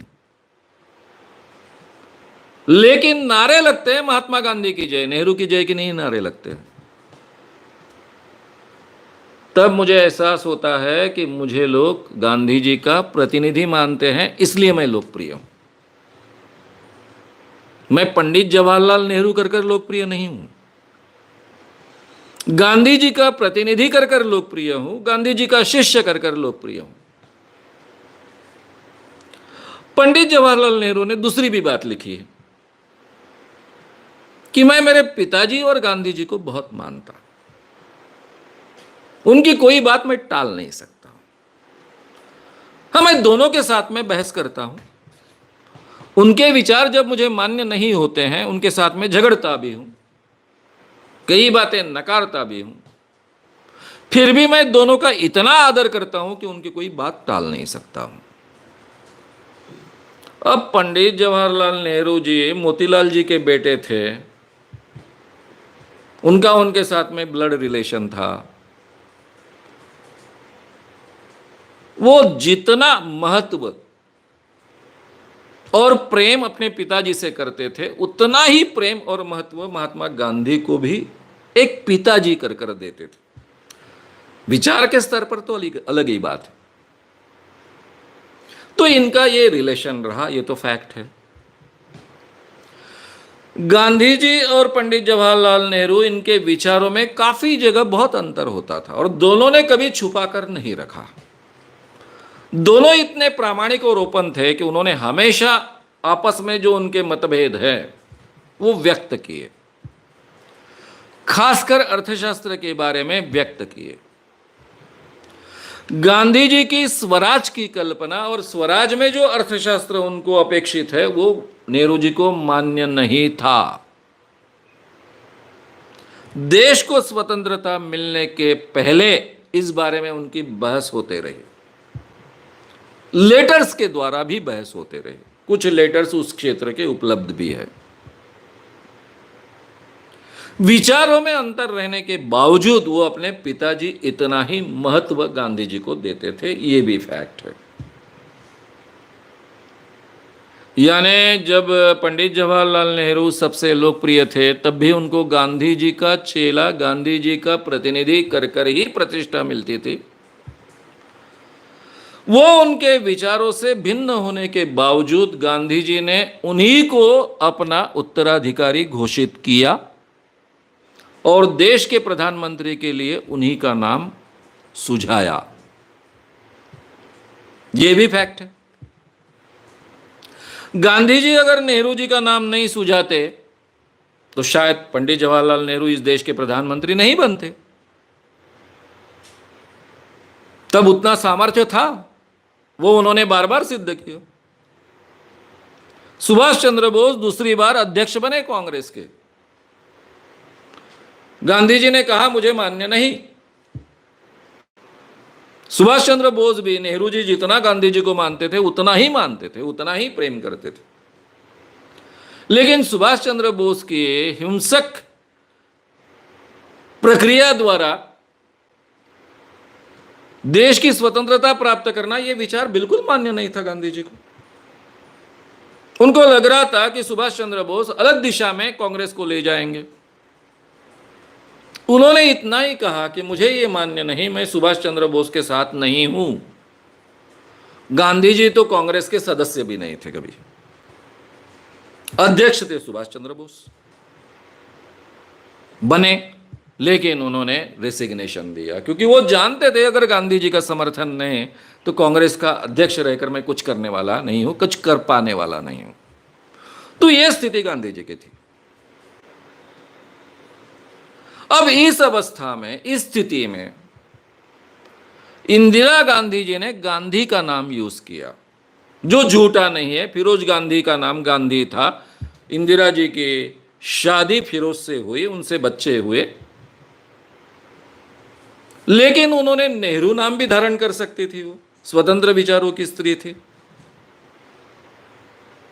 नेहरू नाम अगर धारण करती तो लिगेसी भी उनके पास थी, क्योंकि उनके बाद में पंडित जवाहरलाल नेहरू के बाद में शास्त्री जी, लाल बहादुर शास्त्री जी हमारे देश के प्राइम मिनिस्टर बने, बाद में वही प्राइम मिनिस्टर बनी थी। लेकिन इंदिरा गांधी ने गांधी नाम को कायम रखा, नेहरू ने नाम लगाया। इसके पीछे शायद गांधी नाम का फेनोमेना, गांधी नाम का महत्व भी हो सकता है। होगा ऐसा हम कह नहीं सकते, और नहीं होगा ऐसा भी हम कह नहीं सकते। गांधी पूरे दुनिया में एक प्रतिष्ठित नाम था, आकर्षण का नाम था, और शायद उन्होंने इसलिए कायम रखा। इस नाम का उन्होंने दुरुपयोग किया ऐसा हम नहीं कह सकते। अब इमरजेंसी लाई, ये उनके जीवन की सबसे बड़ी गलती थी। अपने जीवन में उन्होंने ये मानी भी। लेकिन दूसरी भी तो विशेषता है। मैं खुद इमरजेंसी में जेल में था, विद्यार्थी था। हम मेरे मित्रों के साथ में हम बात करते थे, हम कल्पना करते थे कि कितने सालों बाद हम छूटेंगे। 20 साल बाद छूटेंगे, 50 साल बाद छूटेंगे, बूढ़े होकर छूटेंगे। पूरे देश में कितना विरोध हुआ इमरजेंसी को। पहले दिन जयप्रकाश से लेकर सब लोगों को अंदर डाल दिया पूरे देश में। तब हमारे भारत की जनसंख्या 60 करोड़ के ऊपर थी। पूरे देश में केवल 2 लाख लोगों ने विरोध किया इमरजेंसी को, केवल 2 लाख। ये 2 दिन के लिए जो जेल में गए इमरजेंसी में, वो भी आंकड़ा मैं आपको बता रहा हूं। आरएसएस के काफी लोग 1 माह 15 दिन 20 दिन के लिए जेल में आए थे, वो भी आंकड़ा मैं आपको बता रहा हूं। पूरे दुनिया, भारत में 2 लाख लोग जेल के अंदर गए इमरजेंसी के खिलाफ विरोध करने के लिए। अब मुझे बताइए, इस देश की इतनी बड़ी प्रधानमंत्री, 2 लाख लोग विरोध कर रहे हैं, उनको जेल में ठूसना आसान है। इमरजेंसी हटाने की क्या आवश्यकता थी? नहीं हटाती। खुद वो डिक्टेटर बन जाती,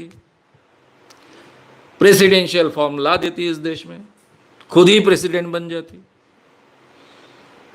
तीनों सैन्य दलों की प्रमुख बन जाती, तो भी इस देश में कोई बहुत ज्यादा कुछ होता नहीं। लेकिन उसने 18 महीने बाद खुद इमरजेंसी हटाई, इलेक्शन लिए, ये भी हमने नहीं भूलना चाहिए। उस पर कोई दबाव नहीं था इमरजेंसी हटाने का, फिर भी ये निर्णय उसने लिया। तो ये भी हमने भूलना नहीं चाहिए। तो इसलिए गांधी जी के नाम का उन्होंने दुरुपयोग किया या फिर कोई झूठी बात कही कही की, ऐसा हम नहीं कह सकते हैं। उनके लिए नेहरू नाम भी बहुत फायदेमंद था, गांधी नाम भी उससे भी ज़्यादा फायदेमंद था। नेहरू का नाम अपने आप उनके साथ जुड़ने वाला था, गांधी का नाम ऑलरेडी जुड़ चुका था। अब उन्होंने कहीं एक्सप्लेन करते नहीं गई कि मैं महात्मा गांधी की बहू नहीं हूं, ऐसा कभी उन्होंने बोला नहीं।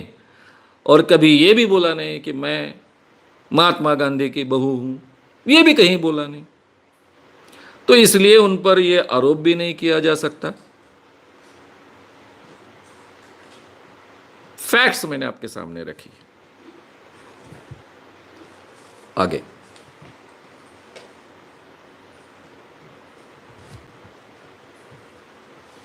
आज के समय में गांधी जी के सत्य और अहिंसा के सिद्धांत पे चलना कितना पॉसिबल है, और इससे जैसा मॉब लिंचिंग वगैरह आजकल होता है वैसी घटनाओं को क्या रोक सकते? अरुण शिवघरे। अरुण शिवघरे इनका सवाल है कि आज के जमाने में क्या गांधी जी के, अरुण शिवारे, इनका सवाल है कि आज के जमाने में गांधी जी के सत्याग्रह और आंदोलन के तरीके से ही आगे जाना संभव है क्या? जैसे मॉब लिंचिंग की घटना होती है, इस ढंग की घटनाएं होती है, तब यह आंदोलन, इस ढंग का आंदोलन, सत्याग्रह का आंदोलन उपयोगी सिद्ध होगा क्या? जिस जमाने में गांधी जी ने सत्याग्रह का उपयोग किया, वो जमाना सत्याग्रह के लिए बिल्कुल सूट होने वाला नहीं था। बहुत कठिन जमाना था। प्रिंटिंग मीडिया भी बहुत कम थे। यहां से वहां तक कोई बात अगर फैलती तो उसको कई दिन लगते थे। बड़े अच्छे लाउड स्पीकर्स भी नहीं थे कि हजारों लोगों के सामने एट ए टाइम बोल सके।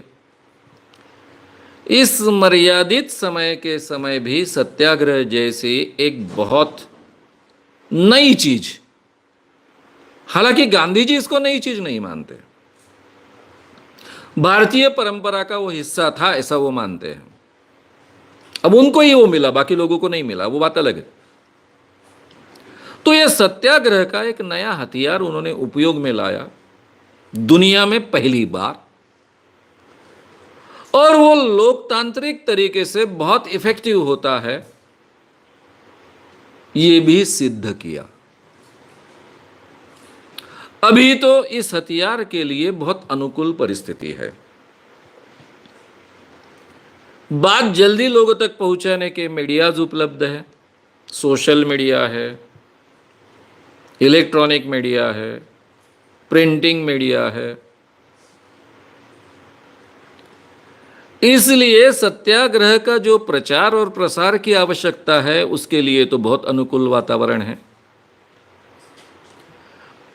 तब देश में यानी भारत में ब्रिटिशों का राज था, और ये ब्रिटिशों का राज दमन पर खड़ा था। पुलिस बल और सैन्य बल के भरोसे था। हाँ, ये ठीक है, इंग्लैंड में, ब्रिटेन में पार्लियामेंट थी, वहां लोकतंत्र जड़े जमा चुका था, लेकिन भारत में तो वो अवस्था नहीं थी। उस जमाने में ये तरीका इफेक्टिव हुआ, अफ्रीका में भी बहुत इफेक्टिव हुआ। तो अभी तो हमारे देश में लोकतंत्र है, ये कई गुना इफेक्टिव होने की संभावना है, एक बात। और दूसरी बात, जब लोकतंत्र है, हमने चुनी हुई सरकार है, अगर वो सच है, अभी की सरकार भी हमने सही में चुनी है, अगर ये सच है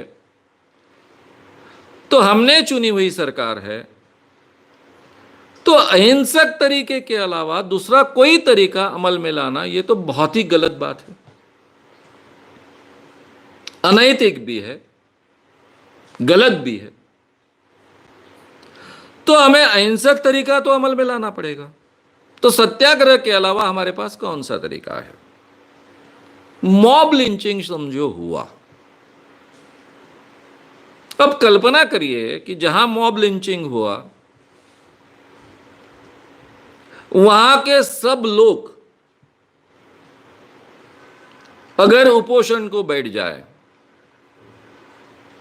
एक गांव में मॉब लिंचिंग हुआ और वहां 5,000 लोग, जिनमें मुसलमान भी है, हिंदू भी है, जिन जिन लोगों को लगता है कि ये बात गलत है, सब लोग इकट्ठा बैठे हैं, उपोषण कर रहे हैं, और ये बात फिर से दोहराई नहीं जाए, ना ही लोग इस बात को दोहराए और ना ही पुलिस कानूनन कड़क व्यवस्था करे, फिर से ये घटना दोहराई यानी फिर से रिपीट ना हो, इस ढंग से वो व्यवस्था करे, ये अगर हम आग्रह रखते तो उसका कितना बड़ा परिणाम होता। ये मॉब लिंचिंग करने वाले लोग क्यों कर पाते हैं? क्योंकि उनको लगता है कि हमारे पीछे बहुत बड़ी तादाद है, पूरे हिंदू हमारे पीछे खड़े हैं, ऐसा उनको लगता है। जब उनको महसूस होगा कि इसमें सभी लोग हमारे खिलाफ खड़े होते हैं, उसमें हिंदू भी है, अलग अलग जाति और धर्म के लोग भी हैं, और लोकतांत्रिक तरीके से हमारा विरोध करते हैं, हमारी प्रतिमा पूरी तरह से मलिन होती है, फिर मोदी जी को तो चुन के आना है। अभी कुछ नहीं बोलते, चुप रहते हैं, क्योंकि उनको लगता है ठीक है, फायदा मिला तो मिलेगा ही। लेकिन जब उनको महसूस होगा कि इस कारण मेरी प्रतिमा बिगड़ रही है, पूरी दुनिया में छीतू हो रही है, और भारत में भी अगले टाइम में चुन के आऊंगा नहीं आऊंगा ऐसी परिस्थिति पैदा हो सकती है, तो वो तुरंत एक्शन लेंगे, चाहे मन में कुछ भी हो। तो ये दबाव तो आएगा ना। क्या अंग्रेजों ने जब भी गांधी जी की किसी बात को प्रतिसाद दिया, फिर अंबेडकर जी ने गांधी जी के उपोषण को प्रतिसाद दिया, तो क्या हमेशा दिल से दिया? ऐसा तो नहीं हुआ होगा ना, दबाव तो आता ही है। तो ये दबाव क्रिएट करने का सामर्थ्य भी इस सत्याग्रह में है, इस मार्ग में है, और मन परिवर्तन होने की गुंजाइश भी उसमें उपलब्ध है। तो ये दोनों का फायदा अच्छे ढंग से अगर हमें प्राप्त करना है, तो आज के जमाने में सत्याग्रह का हथियार ज्यादा ताकत से उपयोग में लाया जाना संभव है, और लोकतंत्र में इसी हथियार का हमने उपयोग करना चाहिए। हिंसक कोई मार्ग से यह सवाल छूटने वाला नहीं है। अहिंसक सत्याग्रह यही मार्ग हो सकता है। और इतने सालों बाद इतनी मुश्किल से हमें जो लोकतंत्र हमें प्राप्त हुआ, हर इंसान को आवाज मिली, उसे तो हमने किसी भी स्थिति में, चाहे वो कीमत देकर, बचाना चाहिए। और इसलिए हमारे हर समस्या के लिए हमने सत्याग्रह का ही उपयोग करना चाहिए, लोकतांत्रिक तरीकों का ही उपयोग करना चाहिए। क्या गांधी जी का हिंद स्वराज और छत्रपति शिवाजी महाराज का हिंदवी स्वराज, इनमें कुछ संबंध है? विजय चौहान।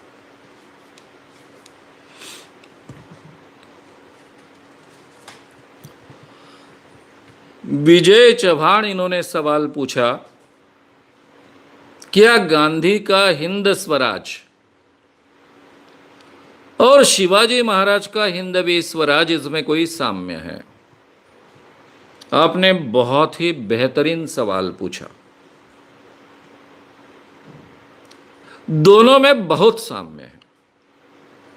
फर्क इतना ही है कि शिवाजी राज, उनके हाथ में अधिकार थे, वो इन चीजों को अमल में ला सकते थे, और गांधी जी में ग्राम स्वराज अमल में लाने की क्षमता नहीं थी, ऐसा तो नहीं बोल सकता हूं मैं। इसलिए मैंने आगे का विषय रखा है क्या गांधी जी अगर कुछ साल और जीते तो उनके ग्राम स्वराज की कल्पना अमल में लाने के लिए वो आग्रह रखते।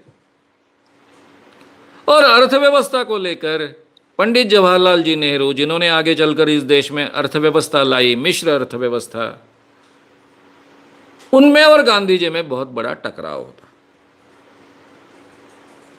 इसीलिए वो विषय मैंने आगे रखा है। लेकिन गोडसे ने तो गांधी जी का कुछ नुकसान नहीं किया, इस देश का बहुत बड़ा नुकसान किया। यानी आज अगर हमारे देश के किसान आत्महत्या करते हैं, गोडसे ने थोड़ी अकल लगाई होती, गांधी जी को जो भी विरोध करना था वो कड़ा विरोध करते, लेकिन उनको नहीं मारते, तो आज देश के किसान तो आत्महत्या करने की नौबत उन पर नहीं आती। गांधी जी का स्वभाव जो मालूम है, जितना जानते हैं, उसके आधार पर तो वो नेहरू के अर्थव्यवस्था के खिलाफ खड़े होते, नेहरू जी को मजबूर करते कि किसानों के शोषण के आधार पर अर्थव्यवस्था न खड़ी की जाए। उनका उत्तम भान उन्हें था, उत्तम जानकारी उतनी थी, उनका उतना अभ्यास तो था ही।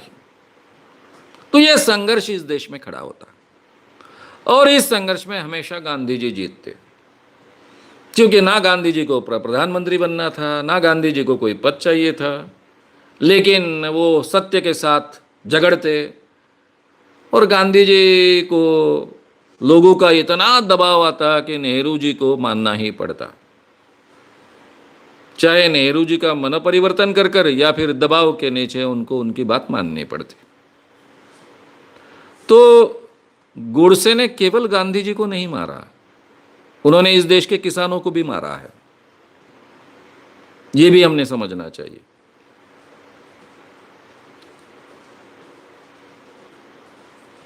जो शिवाजी राजा जिस ढंग से अपने रयत यानी जनता के बारे में सोचते थे, जिस ढंग के सुधार की उन्होंने कल्पना की, जो प्रैक्टिकली सुधार अपने जीवन में उन्होंने अमल में लाया,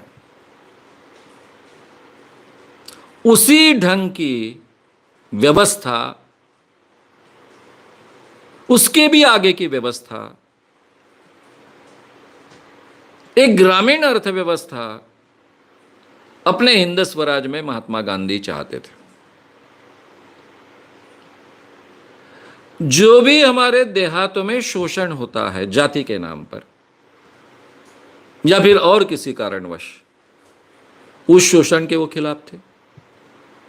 अपने आप को सनातनी हिंदू कहते थे, लेकिन हमारे धर्म में काफी चीजें गलत है, अंधविश्वास है, उनके साथ हमें लड़ना होगा, ऐसा वो कहते थे।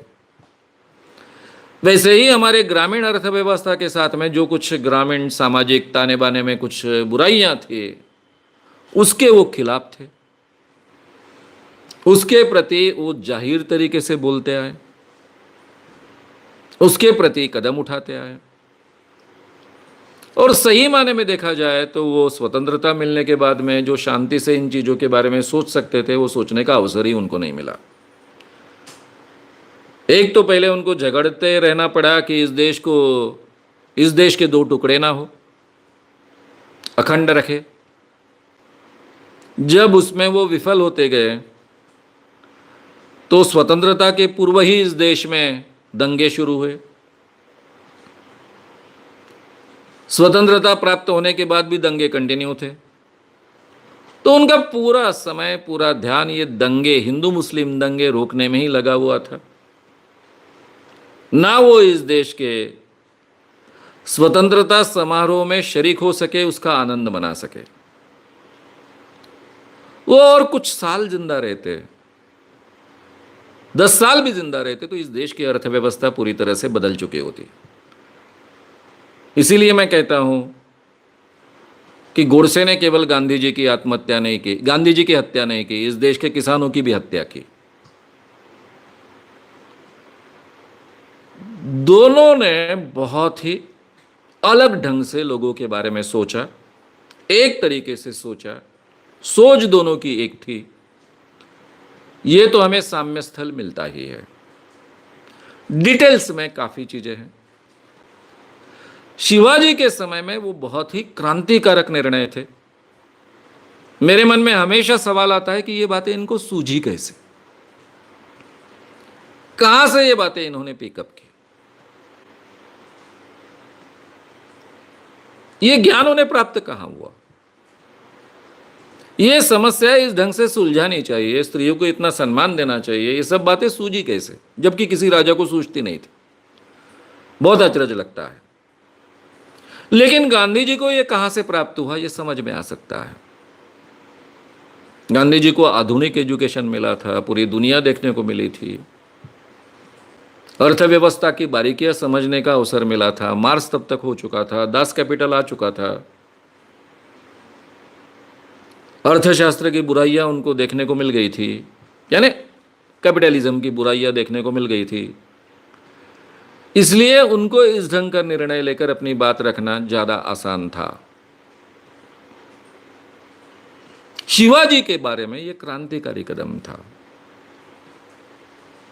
यह फर्क है। लेकिन दोनों की सोच जनता का भला होना चाहिए और जनता के साथ में मानवतापूर्ण व्यवहार होना चाहिए, यह बात बहुत ही समान थी। मैंने एक आर्टिकल लिखा था, भारतीय राज में, पॉलिटिक्स में नैतिक मूल्य लाने वाले केवल 2 व्यक्ति मुझे मालूम हैं, ऐसा मैंने उस आर्टिकल में लिखा था। एक शिवाजी राजे और दूसरे महात्मा गांधी। सीधी सी बात है, कोई भी राजा जो सैनिक उनके लिए लड़ता है, उनका राज बढ़ाता है, उसके हित के बारे में सोचेगा कि अपनी जनता के बारे में सोचेगा। बेलवड़ी का किला प्राप्त करने के लिए उन्होंने अपने सरदार को भेजा। वहां पर सावित्रीबाई देसाई नाम की किलेदार औरत थी।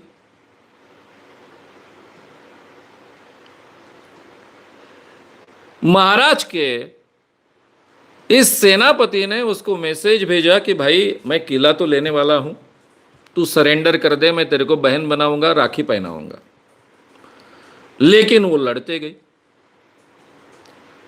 तब तक ये सेनापति इतने चिढ़ गए थे कि जब किला उनके हाथ में आया तो उन्होंने उस स्त्री पर बलात्कार किया जो किले की प्रमुख थी। अब इतना महत्व का किला शिवाजी राजा को जो चाहिए था, उन्होंने भेजा था अपने सेनापति को। उसने बलात्कार करने के बाद शिवाजी राजा ने उनको माफ नहीं किया। जिंदगी भर याद रहे ऐसी शिक्षा उनको दी। ये जो नैतिक मूल्य अपने पूरे राज्य में उन्होंने अमल में लाए, चाहे स्त्री का आदर करने की बात हो, किसानों की लूट करने की बात हो, आदेश था कि किसी भी किसान से कोई भी बात फोकट में नहीं लेने की, उसकी कीमत अदा करने की। उसकी फसल अगर हो, फसल में कभी घोड़े नहीं डालने के, वहां से कोई सैनिक नहीं जाएगा, फसल को बर्बाद नहीं करेगा। ये सब बहुत ही क्रांतिकारक और अजूबे निर्णय थे शिवाजी राजा के। उन्होंने अपने युद्ध के तरीके में भी नैतिक मूल्यों का उपयोग किया, अपने राज में भी नैतिक मूल्यों का उपयोग किया। और महात्मा गांधी दुनिया का पहला व्यक्ति है जिसने अपने पॉलिटिकल आंदोलन में नैतिक मूल्यों का उपयोग किया। ये दोनों में बहुत बड़ी समानता है। शिवाजी महाराज को भी मैं बहुत मानता हूं, बहुत महत्व देता हूं, बहुत क्रांतिकारक व्यक्ति है ऐसा मानता हूं, और गांधी जी को भी मानता हूं। दोनों की एक खासियत थी, दोनों बहुत मानवीयतापूर्ण दृष्टिकोण रखते थे, लोगों का भला चाहते थे और उसके लिए कुछ भी करने के लिए तैयार थे, खुद के स्वार्थ से हटकर कुछ करने के लिए तैयार थे। ये दोनों में बहुत बड़ी समानता थी। डिटेल्स में दोनों के राज की कल्पना में फर्क है, फर्क होना स्वाभाविक है। ये लोकतंत्र की बात है, वो राजेशाही की बात थी, वो राजतंत्र था, ये लोकतंत्र था। दुनिया बदल चुकी थी, जमाना बदल चुका था, लेकिन दोनों की सोच, दोनों की दिशा एक थी, मानवतापूर्ण थी। और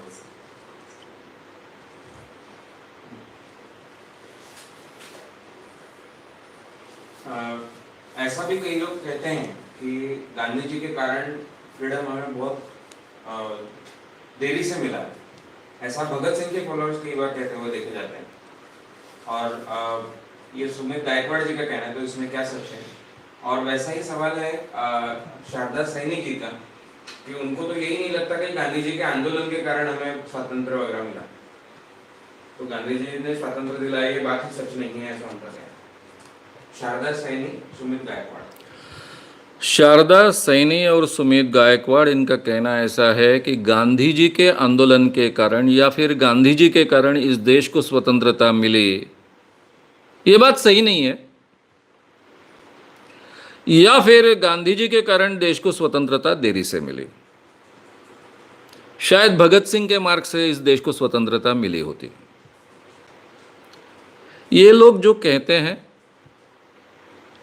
वो केवल अज्ञानी नहीं है, उनको ब्रिटिश साम्राज्य के बारे में कुछ भी पता नहीं है, एबीसीडी तक पता नहीं है। ऐसे लोग हैं भाई। आज भी आप ब्रिटिश साम्राज्य कहां था वो दुनिया के सभी देश नक्शे पर देखो। ब्रिटेन की लोक संख्या कितनी है, थी कब कितनी थी, उसको जानो, तो आपको इस सवाल का जवाब मिल जाएगा। मैं बार बार कहता हूं कि केवल 1 लाख इंग्रज इस देश में थे। कभी भी एक दिन में 1 लाख के ऊपर अंग्रेज इस देश में नहीं थे। 250 साल तक उन्होंने राज किया। 1758 अगर पकड़े, 1947 तक हमारे देश में वो थे। कितने भी लोग आपने मारे होते। भारत को कब्जे में लेने के लिए अंग्रेजों को बहुत कम कीमत अदा करनी पड़ी, बहुत कम लोग उनके मारे गए। अफ्रीका में तो इससे कई गुना लोग मारे गए। अभी अफ्रीका की जमात थी, आदिवासी जमात थी, लड़ाऊ जमात थी, रोजी लड़ने वाली थी। भारत में तो बहुत कम लोग मारे गए। मैं बात कर रहा हूं ब्रिटिशर्स की। तो जिन्होंने अफ्रीका जैसा देश कब्जे में लिया, ऑस्ट्रेलिया जैसा देश कब्जे में लिया, जहां भी वहां के आदिवासी बहुत ही रात दिन झगड़ने वाले थे, रात दिन युद्ध का उपयोग करने वाले थे। भारत में आप कितने ब्रिटिशर्स को मारते? मान लो आप कितने मारते? सूर्य डूबता नहीं, 6 के 6 खंडों में हर प्रदेश में उनका राज था। आप क्या बिगाड़ सकते थे ब्रिटिशों का? आपको क्या लगता है दुनिया में प्रयास नहीं हुए? लोग लड़े नहीं, ऐसे ही सरेंडर हो गए भारत जैसे? पूरे दुनिया में लड़ाइयां हुई, वो तो उनका क्षेत्र था। इसलिए मैं हमेशा कहता हूं कि जो अफ्रीका के जनरल ने बात कही कि मैं चाहता था, आज तक मैंने कभी किसी रण में पराभव नहीं स्वीकारा। मैं चाहता था कि गांधी मेरे फील्ड में लड़े। वो प्रमुख थे अफ्रीका के, दक्षिण अफ्रीका के, लेकिन गांधी जी मेरे फील्ड में लड़ते ही नहीं थे। उनके फील्ड में लड़ने के लिए मुझे मजबूर करते थे, जिस फील्ड में मैं लड़ना नहीं जानता था। इसलिए मैं गांधी जी को जीत नहीं पाया। और इसीलिए इस देश को स्वतंत्रता प्राप्त हुई है। इस बात को जो नकारते हैं, उनको ब्रिटिश साम्राज्य किस ढंग से काम करता था इसका बिल्कुल पता नहीं है, बहुत अनभिज्ञ हैं। अब दूसरे शब्दों का मैं उपयोग नहीं करता हूं, अनभिज्ञ है, इतना ही मैं कहूंगा। ब्रिटिशर्स को हिंसा के आधार पर कभी भी जीता नहीं जा सकता था। और भारतीय लोगों के पास शस्त्र नहीं थे, शस्त्र चलाने की आदत नहीं थी। सभी बातें तो पहले से हैं। भारतीय लड़ाऊ जमात नहीं थे, उनमें से कुछ ही लोग लड़ाऊ थे, लड़ने वाले थे। शिवाजी पहला व्यक्ति था जिसने सबको लड़ने के लिए प्रवृत्त किया, और बाद में फिर जैसे थे हो गए। इसलिए हम लड़ाई कर कर तो कभी भी ब्रिटिशों को जीत नहीं पाते। गांधी जी ने हमेशा सौदे किए हैं ब्रिटिशर्स के साथ में। दूसरे महायुद्ध में सैनिक भर्ती के लिए सही मायने में गांधी जी का विरोध था पहले, लेकिन फिर कॉन्ट्रैक्ट किया। ठीक है, हिटलर का जो डेंजर है पूरे मानव जाति के लिए वो बहुत ज़्यादा गंभीर है, उसमें हम लड़ाई के लिए हम मदद करते हैं। मैं आह्वान करूंगा कि भारतीय लोगों ने सैनिक बनना चाहिए, ब्रिटिश सैन्य में दाखिल होना चाहिए। और गांधी जी के और ये कांग्रेस के आह्वान के बाद बड़े पैमाने पर सैनिक दाखिल हुए, सेकेंड वर्ल्ड वॉर में लड़े। तभी ये पैक्ट हुआ था कि सेकेंड वर्ल्ड वॉर खत्म होने के बाद में वो देश को स्वतंत्रता देंगे।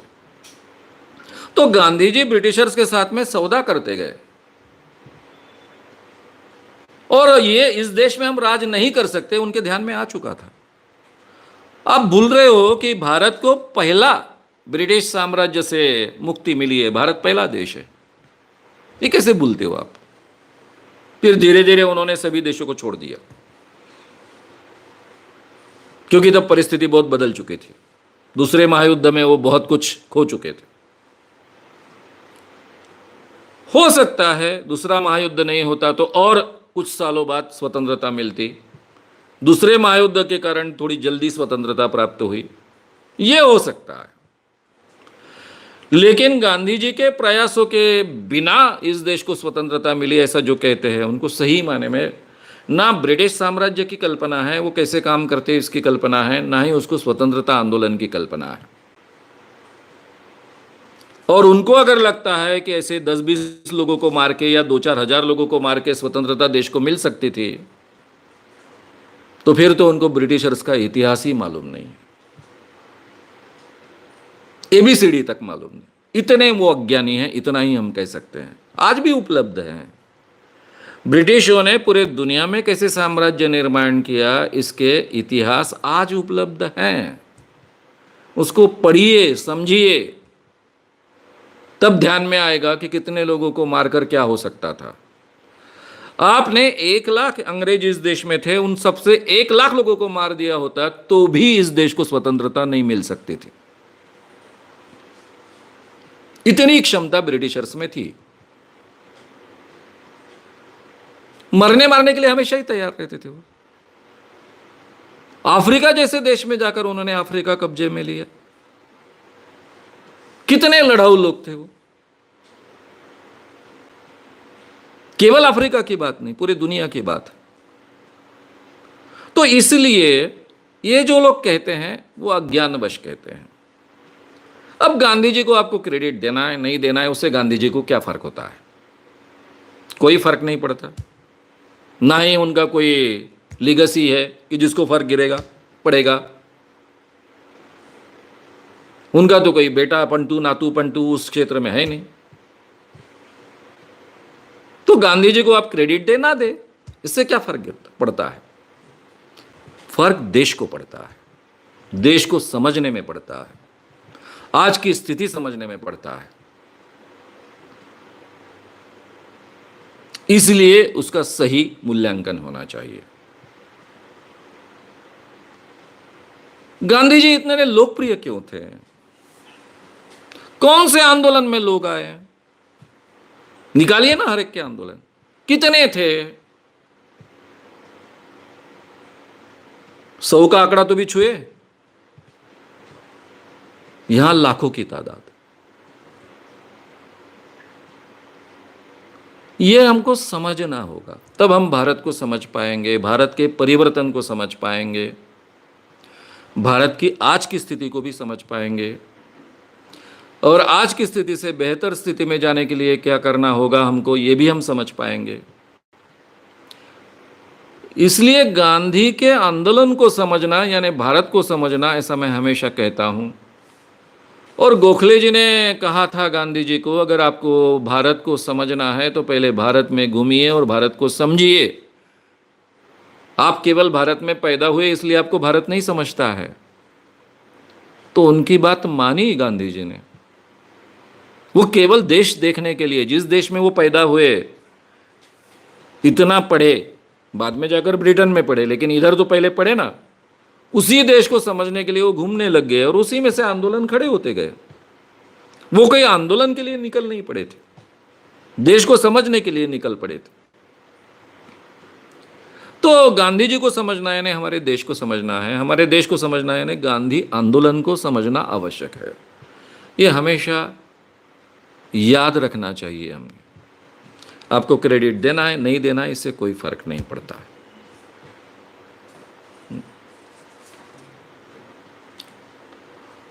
हाँ अभी मित्रों, अभी 11 बज रहे हैं, रुकना चाहिए, 3 घंटे हो गए।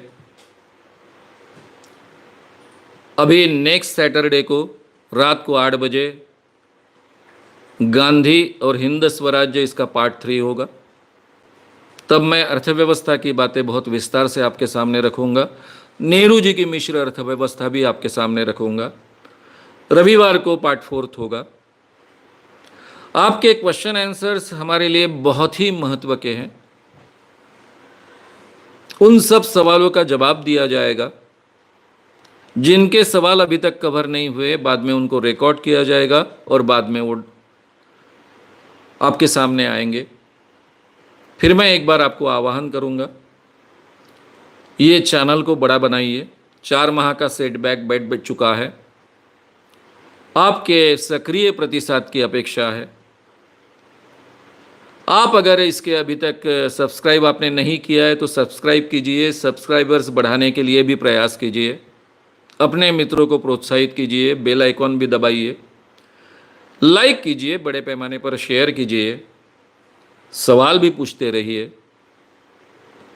और केवल सवाल तक नहीं तो इस चर्चा में भी शामिल होइए। और ये बेहतर इंसान बनाने की दिशा में जो प्रयास हम कर रहे हैं, सब लोग मिलकर उसमें शरीक होइए। गुड नाइट, शुभ रात्रि, धन्यवाद। श्याम मानव चैनल को आपका समर्थन देने के लिए चैनल को जरूर सब्सक्राइब करें। चैनल के नोटिफिकेशन पाने के लिए बेल आइकन भी दबाएं।